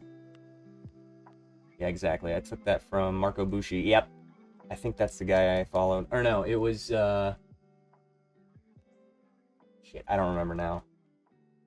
I just put, when we were doing the hands, it's in the VOD. When we were doing the hands, I broke it down. I can't remember who it was. Fuck. I have it in my playlist, I'm sure. Think of the rectangle with a bit of depth and then rotate it. Yeah, as someone who plays piano, the joint fingers make sense. 3 and 4 finger are really truly connected compared to the other. That's very interesting. I haven't played any instruments, so I don't know how that works, but honestly, that might be where artists came up with that idea, because that's like I don't know if it's a rule from the Disney animators, but at some point animators just recognized that like the middle fingers being conjoined just works really well for the sake of like selling the silhouette, because then they can still deliver the character with the pinky and the pointer and just kind of have that going for them, and then they can focus on the overall shape.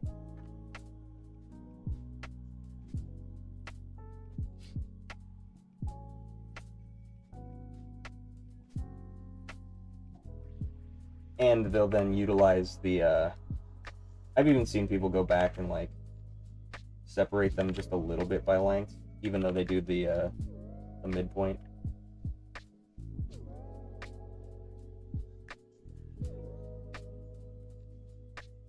After the fact, but just as like a, yeah, like that, where they do like the steps. But a lot of the times you'll see people who break up the silhouettes. I don't remember who the video was. It was some woman showing video of like how she breaks up the hand, and so she had like a curled up palm, so she had it like this, but to really emphasize it, she stuck out the pinky back here. This was like the two middle, and then I think she had pointer finger like that, almost like a Spider-Man, but just to break up the shape.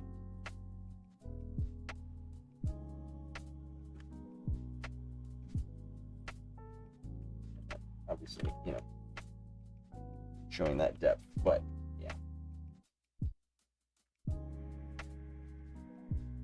That's how I do it.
Trying to move the fourth finger without moving the third or fifth is hard. That's so true.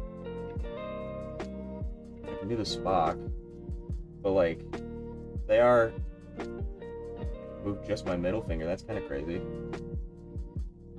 But I can't move my pinky without bending my ring finger, and I can't really. I can do ring finger without moving my middle, but I can't. That's crazy. Those tendons, just because these tendons are so weak and they like pinch at the nerve at the wrist, and then they all interlace.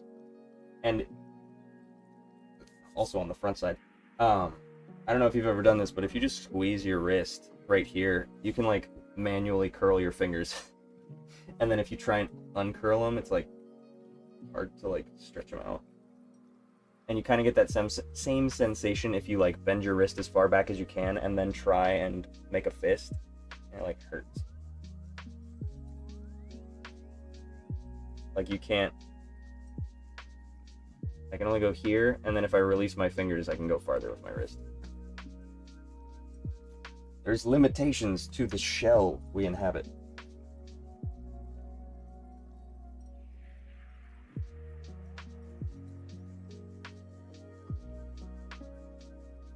A ghost in a shell.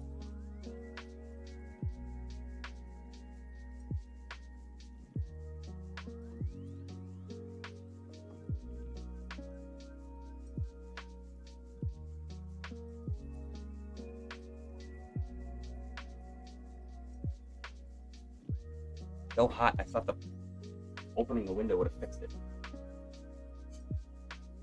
Oh.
Thanks for indulging. Absolutely. Thank you for being here. I appreciate it.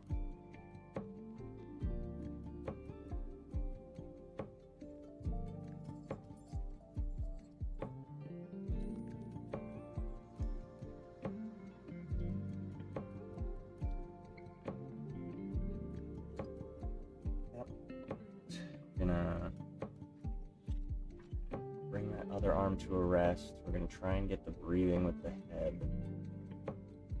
My sound paneling is gonna fall on my head.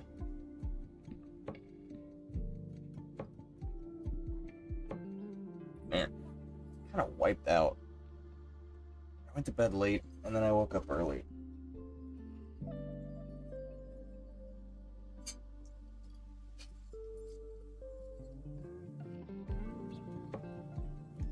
I might have a short stream today.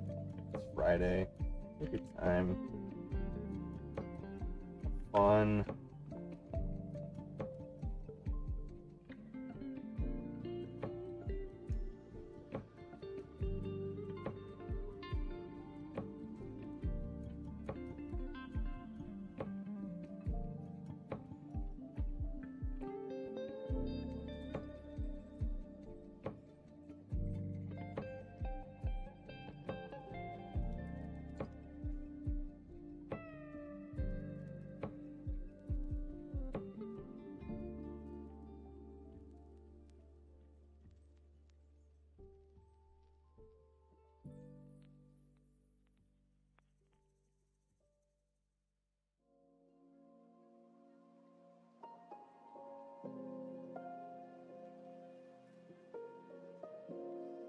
Wednesday was a bit of a long stream. It balances out. That is true. Wednesday, was I up? I might have been on for 7 hours. I got to rambling, started talking anime, and anime I hate specifically, and I couldn't help but rant. If I was a teacher, people would use that against me. People would just be like, actually Light Yagami is really smart, and I would just never teach whatever lesson I was going for. I remember doing that in grade school, like, tell us about your wife. And the teacher was like, she's beautiful. And we're like, great, more? And he was like, well, sometimes she's annoying. And it's like, okay, didn't need to hear that, but keep talking because it's not math.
Outside of using the brush so that I can't edit the vector line, and I've been pretty good about not needing to so far, but every once in a while.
Anybody else out there working on art?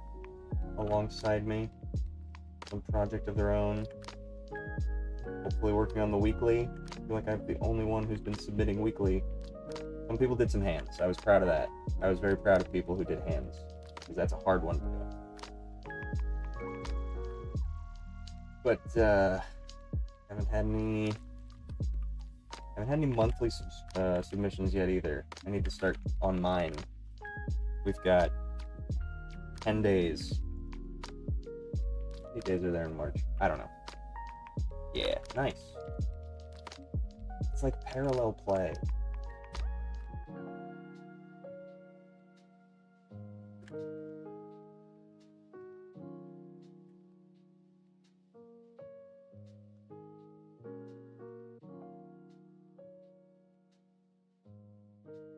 You did your flight, but you didn't post it.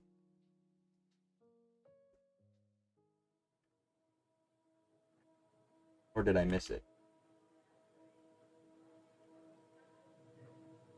It's entirely possible I missed it. I feel like sometimes I'll click on something, a notification or something on the Discord, and then it just goes away and I don't know where I left off.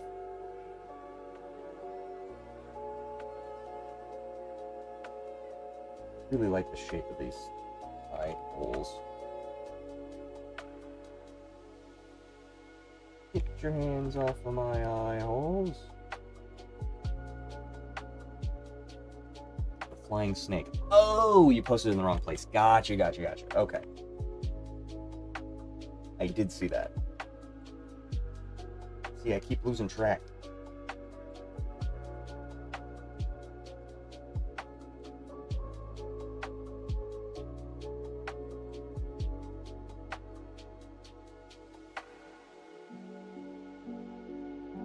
Fine, you can post it wherever. I just feel like it's better to...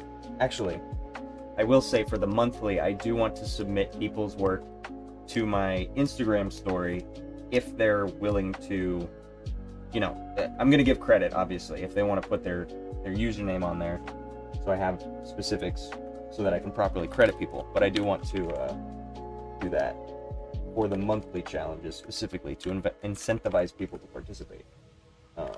The weekly... I don't know that I could be able to keep up with that.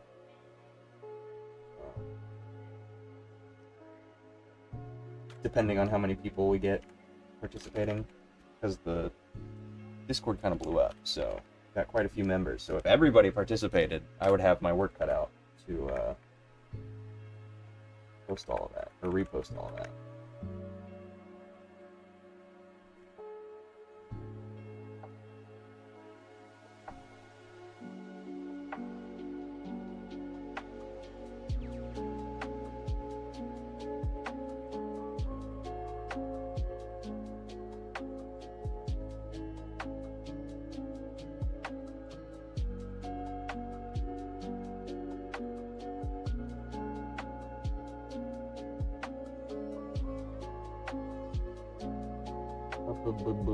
Actually got that one recorded and was thinking about posting the recording somewhere. Oh, cool. Oh yeah, I'll post it in the proper place. Cool. Because I would like to feature people, so if you want to post it in there and then post what your handle is, either in Instagram or I can say like follow them on TikTok or whatever. I will only be posting it on Instagram, just because that's where I have my most viewers, I think, consistently. Other than YouTube. But, yeah. I also thought about doing... I don't know if anybody was paying attention in the Discord when I said that I was also going to talk about, like, ideating on what to do for keeping people engaged in the Discord, because I feel like a lot of people kind of popped in and then bailed, which is fine. But I want to be a community where people can, like, participate and do challenges. I don't have any, like, incentive other than, you know, betterment of the self. But I don't have, like, I can't do giveaways or anything.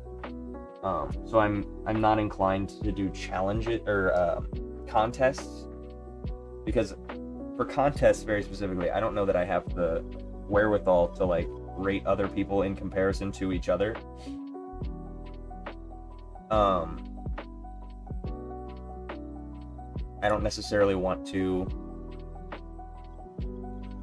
uh, instill this idea of like self-comparison. I don't think that's necessary. Specifically for art, like I don't think people should do that with art ever.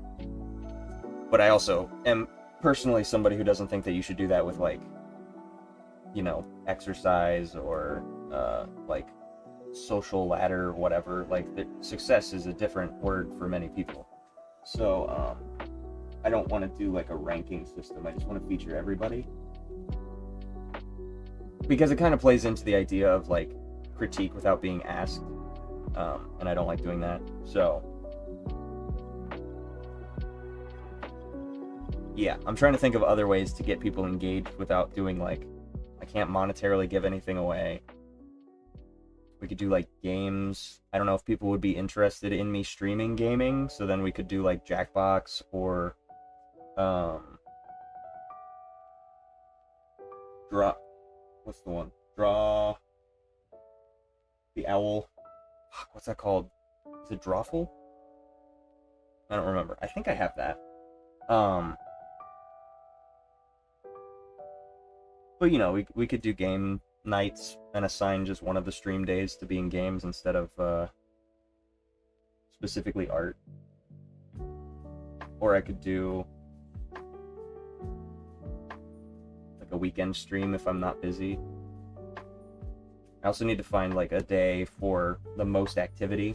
I'm not really finding any patterns because I've had some Mondays where I've had a lot of people, and then I've had some Fridays where I've had a lot of people. So I don't know. I should I think my fan is hitting my mic. Is that a problem? Are you hearing like feedback? Because my guy's mouth is going nuts. Something I thought would be a cool prize might be able to talk to you directly during stream. I guess we could do that. But I also don't want to limit people. That would be fun. I don't know how to manage all of that. I would have to figure out like extensions and stuff. I'll get to it. I got a lot of stuff on my plate, but that could be fun. I like these ideas. I'll keep them coming. I did like, I don't remember if it was you, but somebody said something about doing like a community drawing canvas day, and so I would want to find a day where like most people who would be interested in doing that would be able to participate of my streaming days, Monday, Wednesday, Friday, because I can't do other days.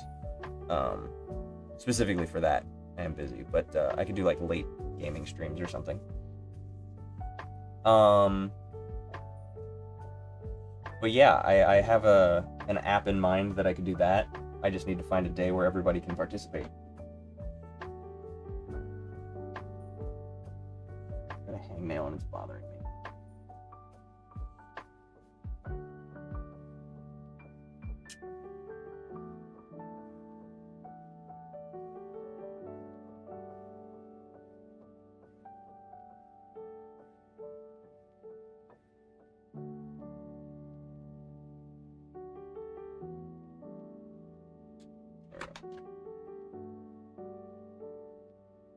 So much better. Hate hangnails. Love picking them. Maybe like an hour or something. I'm not hearing any fan. Not me, but I remember that. That would be cool too. Yeah. An hour of chatting. I also don't want to restrict people for the talking. But I guess I do have to take turns because it would get kind of busy if I had more than so many people talking at once. Yeah, I'll have to think on that. I mean, if that's something that you personally are interested in, we could do that, but I still need to set that up.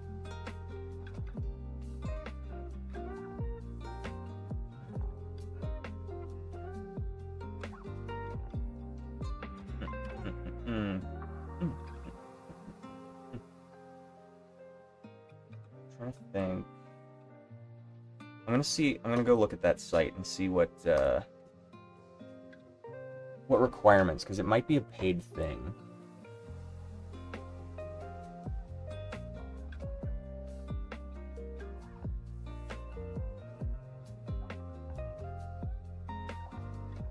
flashbang. Good lord. I wish they had a dark loading screen. Did my internet cut out? What is happening? No, just that site. Site cannot be reached. Okay, well, maybe that's a dud. Let's try drawing Unity app.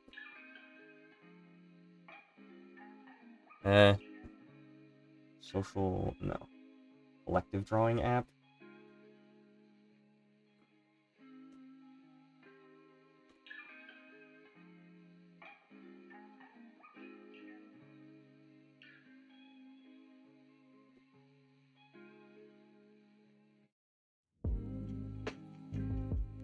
Ah, here we go. Create on a shared canvas in real time.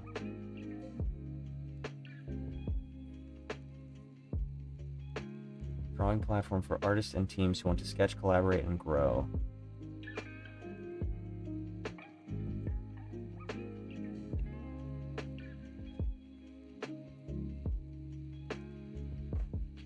I ran out of ink.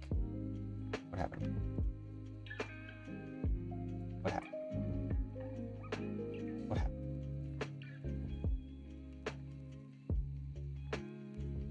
Sorry, I'm actively playtesting this. Do I genuinely have a limited amount of ink? No, my input is just not working anymore.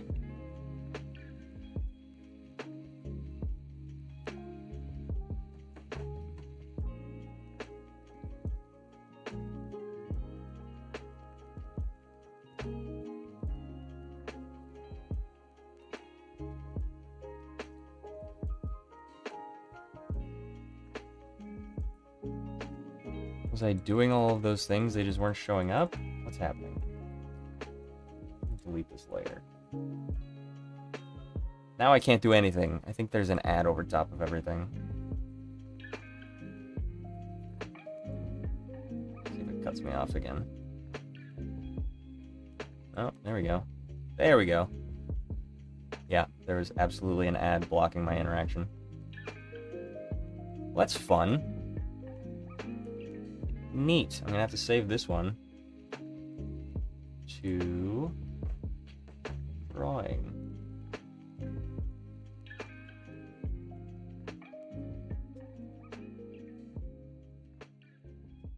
Cool.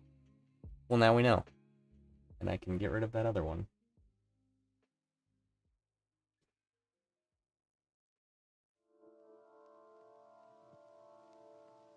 Oops, I literally just clicked on it again. Delete. Probably got bought out by some fucking tech startup, I guarantee. Yeah, I'd love to just hang out with my new friend. I guess another idea could be like a session where you work with an artist in real time, as long as they're okay with that. Oh, I see what you're saying. Yeah, I've done, I had somebody earlier on who wanted help, and then, I just worked with them. I did a draw over, and I just took their artwork and just showed them what I would do to improve. But they asked for that, so, I'm open to that, like, pretty much whenever, as long as I'm not working on something else, but I haven't had anybody else ask for that specifically. But maybe they don't know that I'm willing to do that, so I could offer that to the Discord, since we've had some new members in. But yeah, I would definitely make sure that they asked before I just start drawing over top. There we go. There's the snake. Let's fucking go.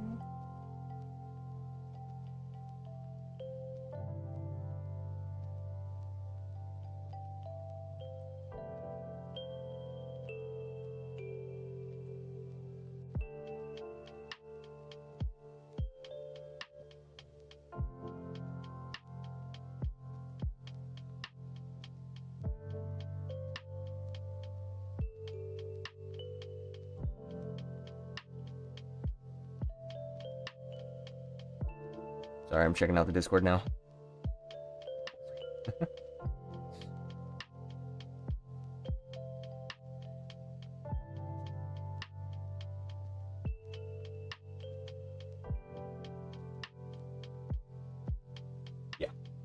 I can do draw overs for sure. I think that's assuming I have some input on something. Because sometimes I'm just like, I don't necessarily know what it is that you're going for, so I don't want to make some creative decision for you. Like, the one that I worked on was very specifically a fully rendered thing that they were asking, like, something feels off, what can I do to improve it after the fact? And so there I could see exactly what it was that they were going for, and then could tell.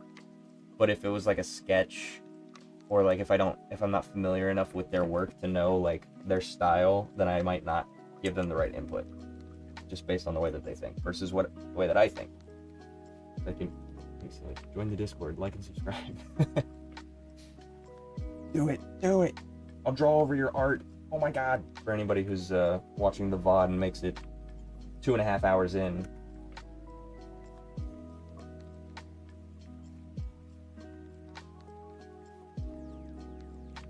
Oh yeah, I remember that.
Do you plan to encourage things like Mermay and Inktober? Yes, I do have an Inktober tab just because that's kind of what kicked off my sticker making. Um, so I do like Inktober. I don't like the guy who started it. I know that there's some drama around that. Him being, well, the guy who actually started it is cool. The guy who stole it and made it big is the problem. There was some drama around that, so I don't like do the official Inktober. I usually come up with my own prompts for people. I haven't done Mermay, but I know that a lot of people like to do that, so I encourage people to. I'm not big on mermaids particularly, I guess, myself, but I absolutely encourage people to do it, and I can make a tab, but I won't be participating probably. Not that I don't like the idea of mermaids, but I'm not one to draw a mermaid, personally. I'm not. I also don't like water. I just have a thing about aquatics. Not my style. Those are the only 2 month challenges I know about. Now might be a good time to look into them. That's a good idea. I can look into other ones. I know there's some. You can promise a small animation of their OC persona. I hesitate to suggest because animation isn't quick, but it doubles as something you can stream too. That's true. I could do that. I could do just like art trades, stuff like that. Yeah, we can think about that. If I'm out of stuff to work on stream, I would like to do like I'm trying to. If I was to do that, that does feel like a very specific reward. Like it would have to just be one person at a time. And so that does feel like you have to win something, quote unquote. I could do like a random raffle, maybe. I feel like either randomizing it or doing like a vote. Like we could look through the star board and just say like, oh, this one's the best. Like make your vote. This one, and then this person, and then make it more democratic. So then there's not pressure on just me to be like selective about like, oh, this person's the best. I love that, playing favorites, whatever. I don't want to do that.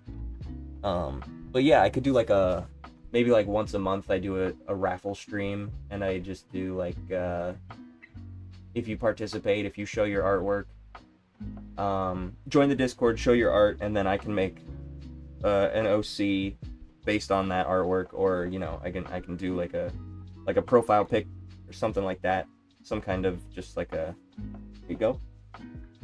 That would be fun. And I think it would lend itself well to being like interactive for other streamers too. So then I could like, because I don't have like streamer, I don't even know the terminology when you like raid somebody and like hand your audience to somebody else. Like I don't have other artists that are like on my same level of like quality / engagement.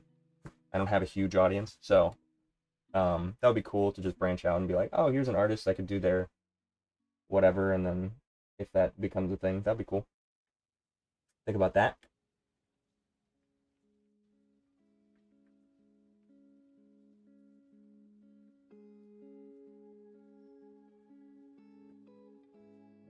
But yeah, I probably wouldn't do an animation, just because even my BRB animation, that is a looping dance cycle, took me like 2 streams to do, so that would be more difficult. I could come up with something simple, but we could play it by ear, but that's a good idea. Thank you. Raffle would be more honest because it's not you picking. That's true.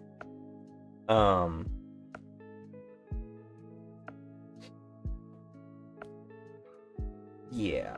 And then I can just have a list and mark people off if they've had it done already, or at the very least other people could be like, hey, they already had one.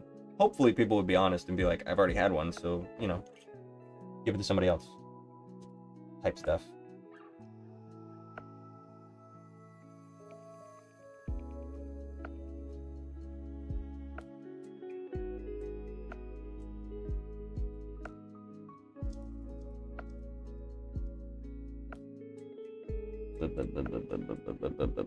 Why can't I? Oh, there we go.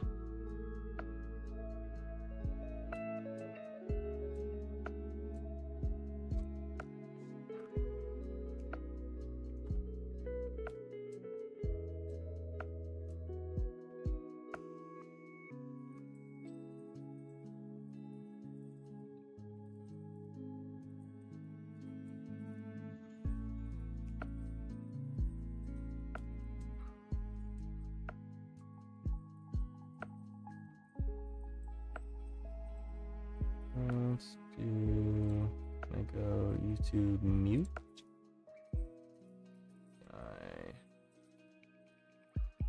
Mute. There we go.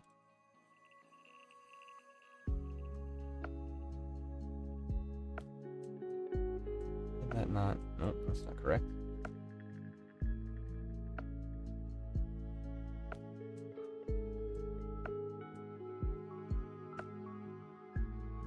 No. Fucking stop it. There we go. Did I properly mute this?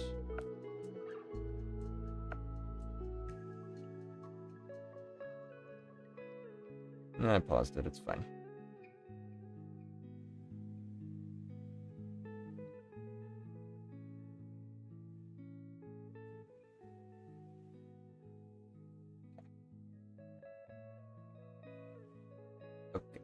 Okay.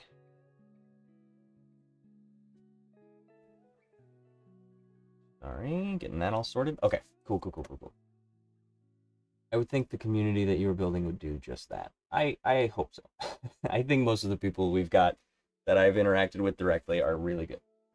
But again, we're just internet people. There's no way to know who's honest and who's not. Sucks, but I trust people as much as I need to. Based on expectations you've outlined between streams and Discord, there's only 1 or 2 people participating. That could get tricky. Yeah, maybe something to suggest at a later date when there are more artists present. That's a good thing. That's a good note to make. I'm gonna write these down just so I don't forget about them. Oh my god, I'm blowing up.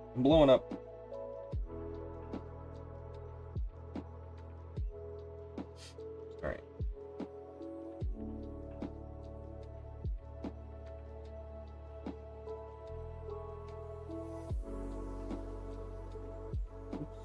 New note. Discord ideas.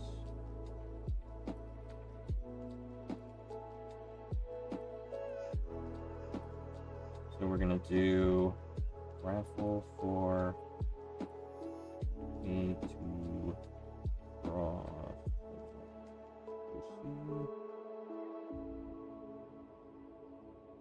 PFP.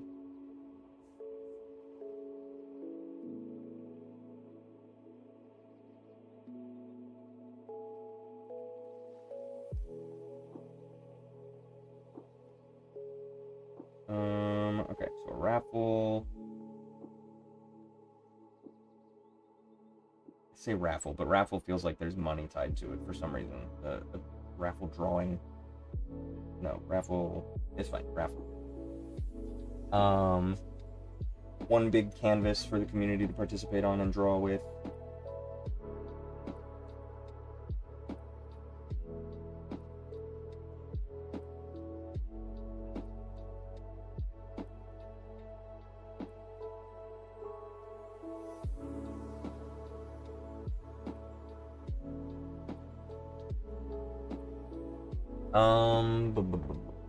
What was some other ones? OC drawing. Oh yeah, more drawing monthly.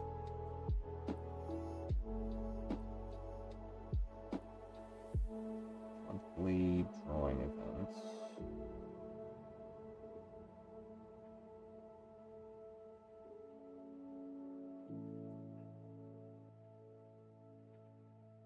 October. Sure. Okay. What else?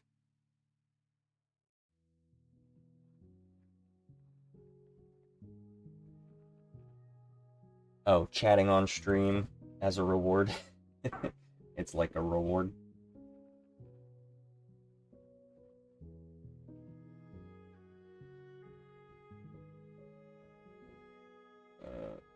You were chatting on stream. Voice chatting on stream.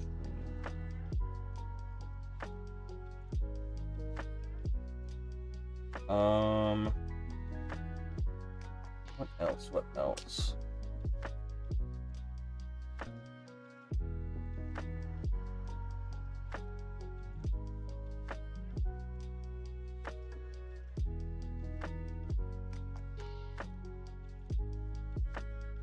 Draw overs, but that's just that's a dependent on whether or not I'm super busy, and if people even want that, because I don't, not too many people have asked specifically. Usually, any of the questions that I've had people bring to me, I'm able to kind of guide them in the right direction with, like, hey, check out this video, that's super helpful. Try this method, that type of stuff, where they figure it out on their own. They don't necessarily need my hands-on approach, because even when I do the hands-on, there's no guarantee that it's going to be any more, like, I don't want to just do it for somebody, you know what I mean? Like, I do encourage people to use those tools to do it themselves, if they can, but I also understand getting stuck on something and just, like, not knowing what it is that you're missing, because I've hit that wall so many times. And it usually does take some outside perspective, some other person to just look at it in a different way, and just so, oh yeah, you just gotta do this. And then I'm like, ah, shit, I should have thought of that. Thank you,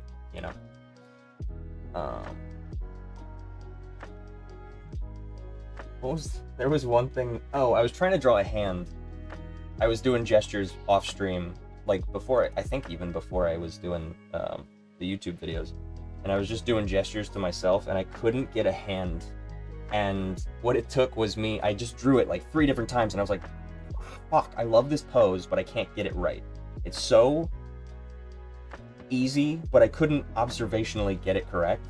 And then, like, after the 5th try, I was like, fuck it, I'm starting completely over, and then I just drew it with the framework of what I knew a hand should look like. And when I drew it in 3D, I was like, oh, that's where that knuckle goes, like, it just immediately it clicked. So just having those different approaches is super helpful, because sometimes when you're stuck, you don't know that there is another approach.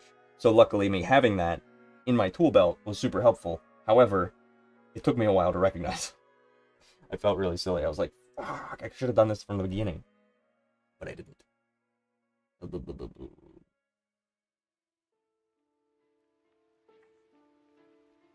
Okay, I think those are some good ideas. Thank you very much for talking that out with me. I'll also put down potential game streams.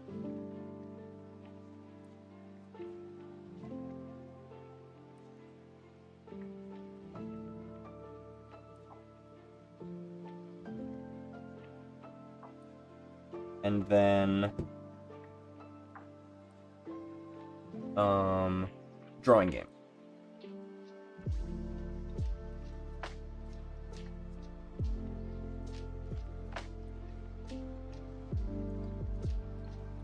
Is it Drawful? What is that? I gotta look it up. I know I have it, I just haven't played it very much. My friends hate drawing with me because they're like, you're just gonna get out your iPad and do this much better. And I'm like, there's no such thing as better. I want to see what you can make with art. And they're like, well, we're bad at it. And I'm like, you're not bad. There's no bad. There is no bad in art. Fuck.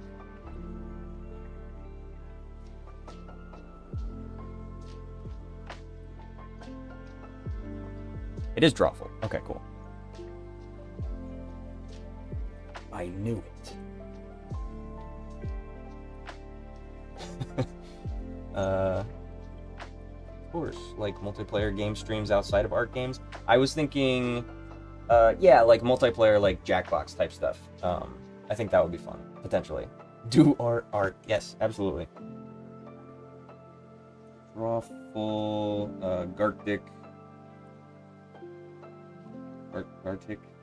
Arctic phone animation.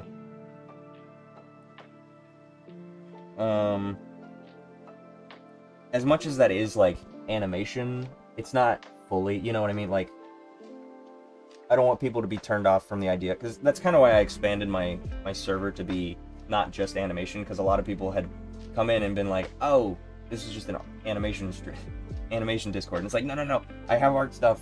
I promise. You have to be an artist to be an animator. Those things, it's just a specific niche of art. So I think it's probably a better idea for me to expand upon that. Just so more people are welcome. I also like, in fostering that community, I think that it would be really cool to have people be able to collaborate on the server and just, like, connect with people who are like, oh, I'm a voice actor. I love to, work on your animation. And they're like, I'm an animator. I'm looking for a voice actor. And, oh, cool. I don't want to just limit it to like traditional artists where it's like you have to be putting paint on a canvas. Like voice actors are artists, actors are artists, musicians are artists, writers are artists. Like,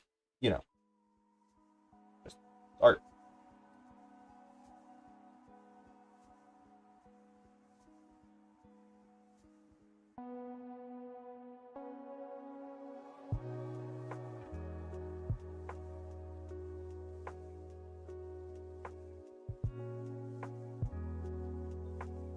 Jackbox. I feel like there's gotta be other community game.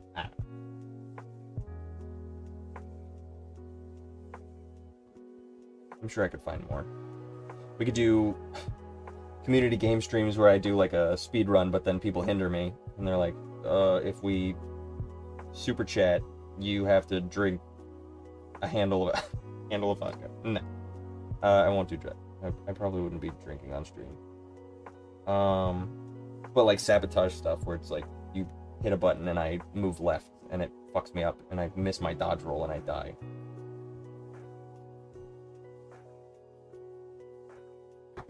Those would be fun. Bunch of friends tell me they are bad at drawing, but like, how are you gonna get better? Exactly. Everybody, there have been so many people. One of my closest friends who went to art school with me was like, you're just so talented. And I'm like, no, I'm not. I worked really fucking hard for this shit. I did not just happen upon this earth with the ability to make these things. It took a lot of time and effort. I hate the idea of inherent talent. Like, sure, there are proclivities that people might have. Like, for example, if you are tall, it is likely that you are able to dunk a basketball much easier than somebody who is not tall. Sure, but that's not a skill. That's not an inherent talent within you. You have to still be good at basketball to make it to the major leagues. Like, I said major leagues. The NBA. I don't know what the equivalent of major league is for basketball, but you know what I mean.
I'm spending so much time on this, and it's gonna be such a subtle thing, but I really like the idea of going crazy on impact frames and then adding just a little bit of detail for like the resting afterwards.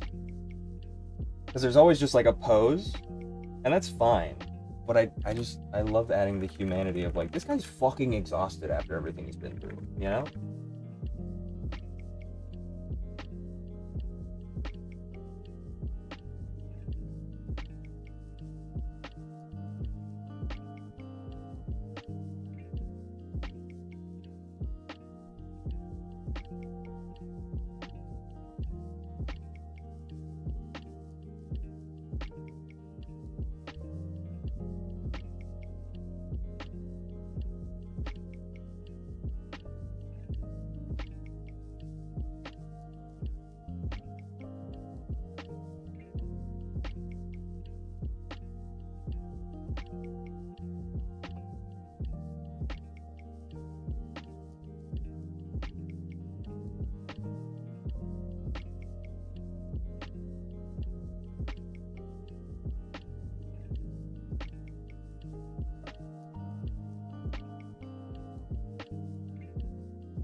Ugh.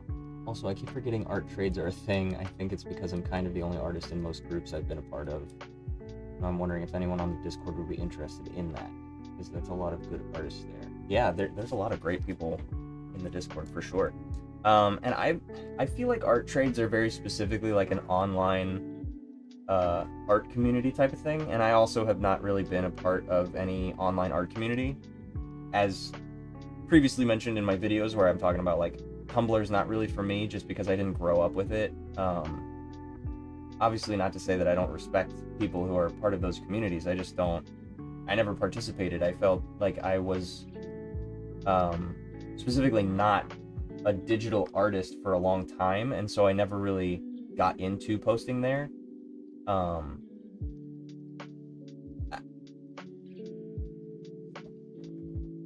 that I think about it, I never really like. I have so much stuff that I worked on in high school, and I never put it anywhere on the internet. Like, it was on a website, but like I feel like I was afraid that if I put any of my art somewhere, that like an employer would find me on Tumblr or something. Like it just never occurred to me. Maybe I just was insecure about how good the quality of my art was, where I knew that it wasn't, Michelangelo, and so I was afraid that people were gonna make fun of me. But like, maybe that might be it. Although I showed the people in my life, so like I couldn't have been that embarrassed. I'm also now not somebody who really gets embarrassed very easily, but like I just don't fucking care what other people think. I just don't have time to give a shit. Specifically about my art. Like, I care about what other people think of me as a person, but like I never posted my stuff anywhere, which is very interesting. I should post as if I'm 15-year-old me, and then just post all of my stuff, and then work my way up to where I am now. Just catfish and be like, I got this good this quickly. And if you're not this good this quickly, you're bad, and you should give up. No, I fucking hate that. Where people have like a timeline of, I have to be this good or else I'm bad. Don't do that to yourself. Everyone has their own journey. Everybody has their own amount of free time to be able to hone the craft.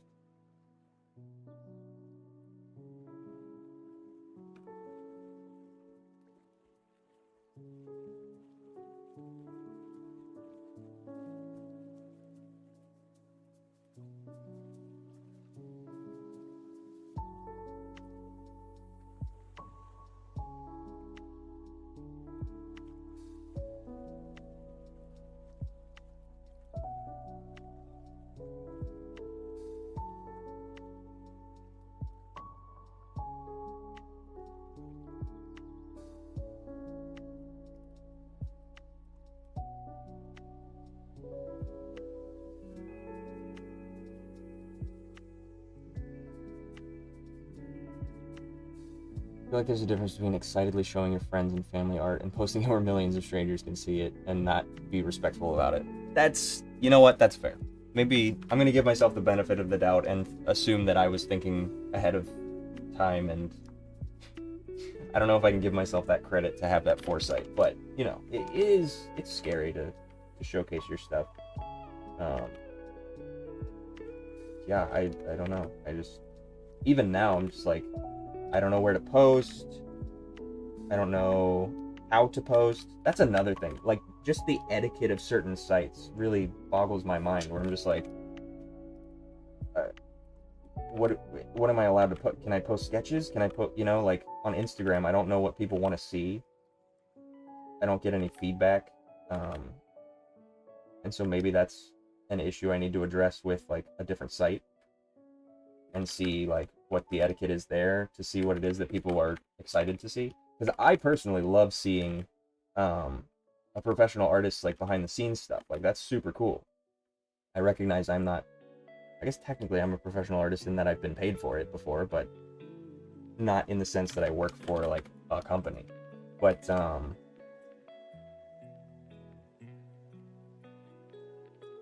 I guess I never really thought about like how that would go.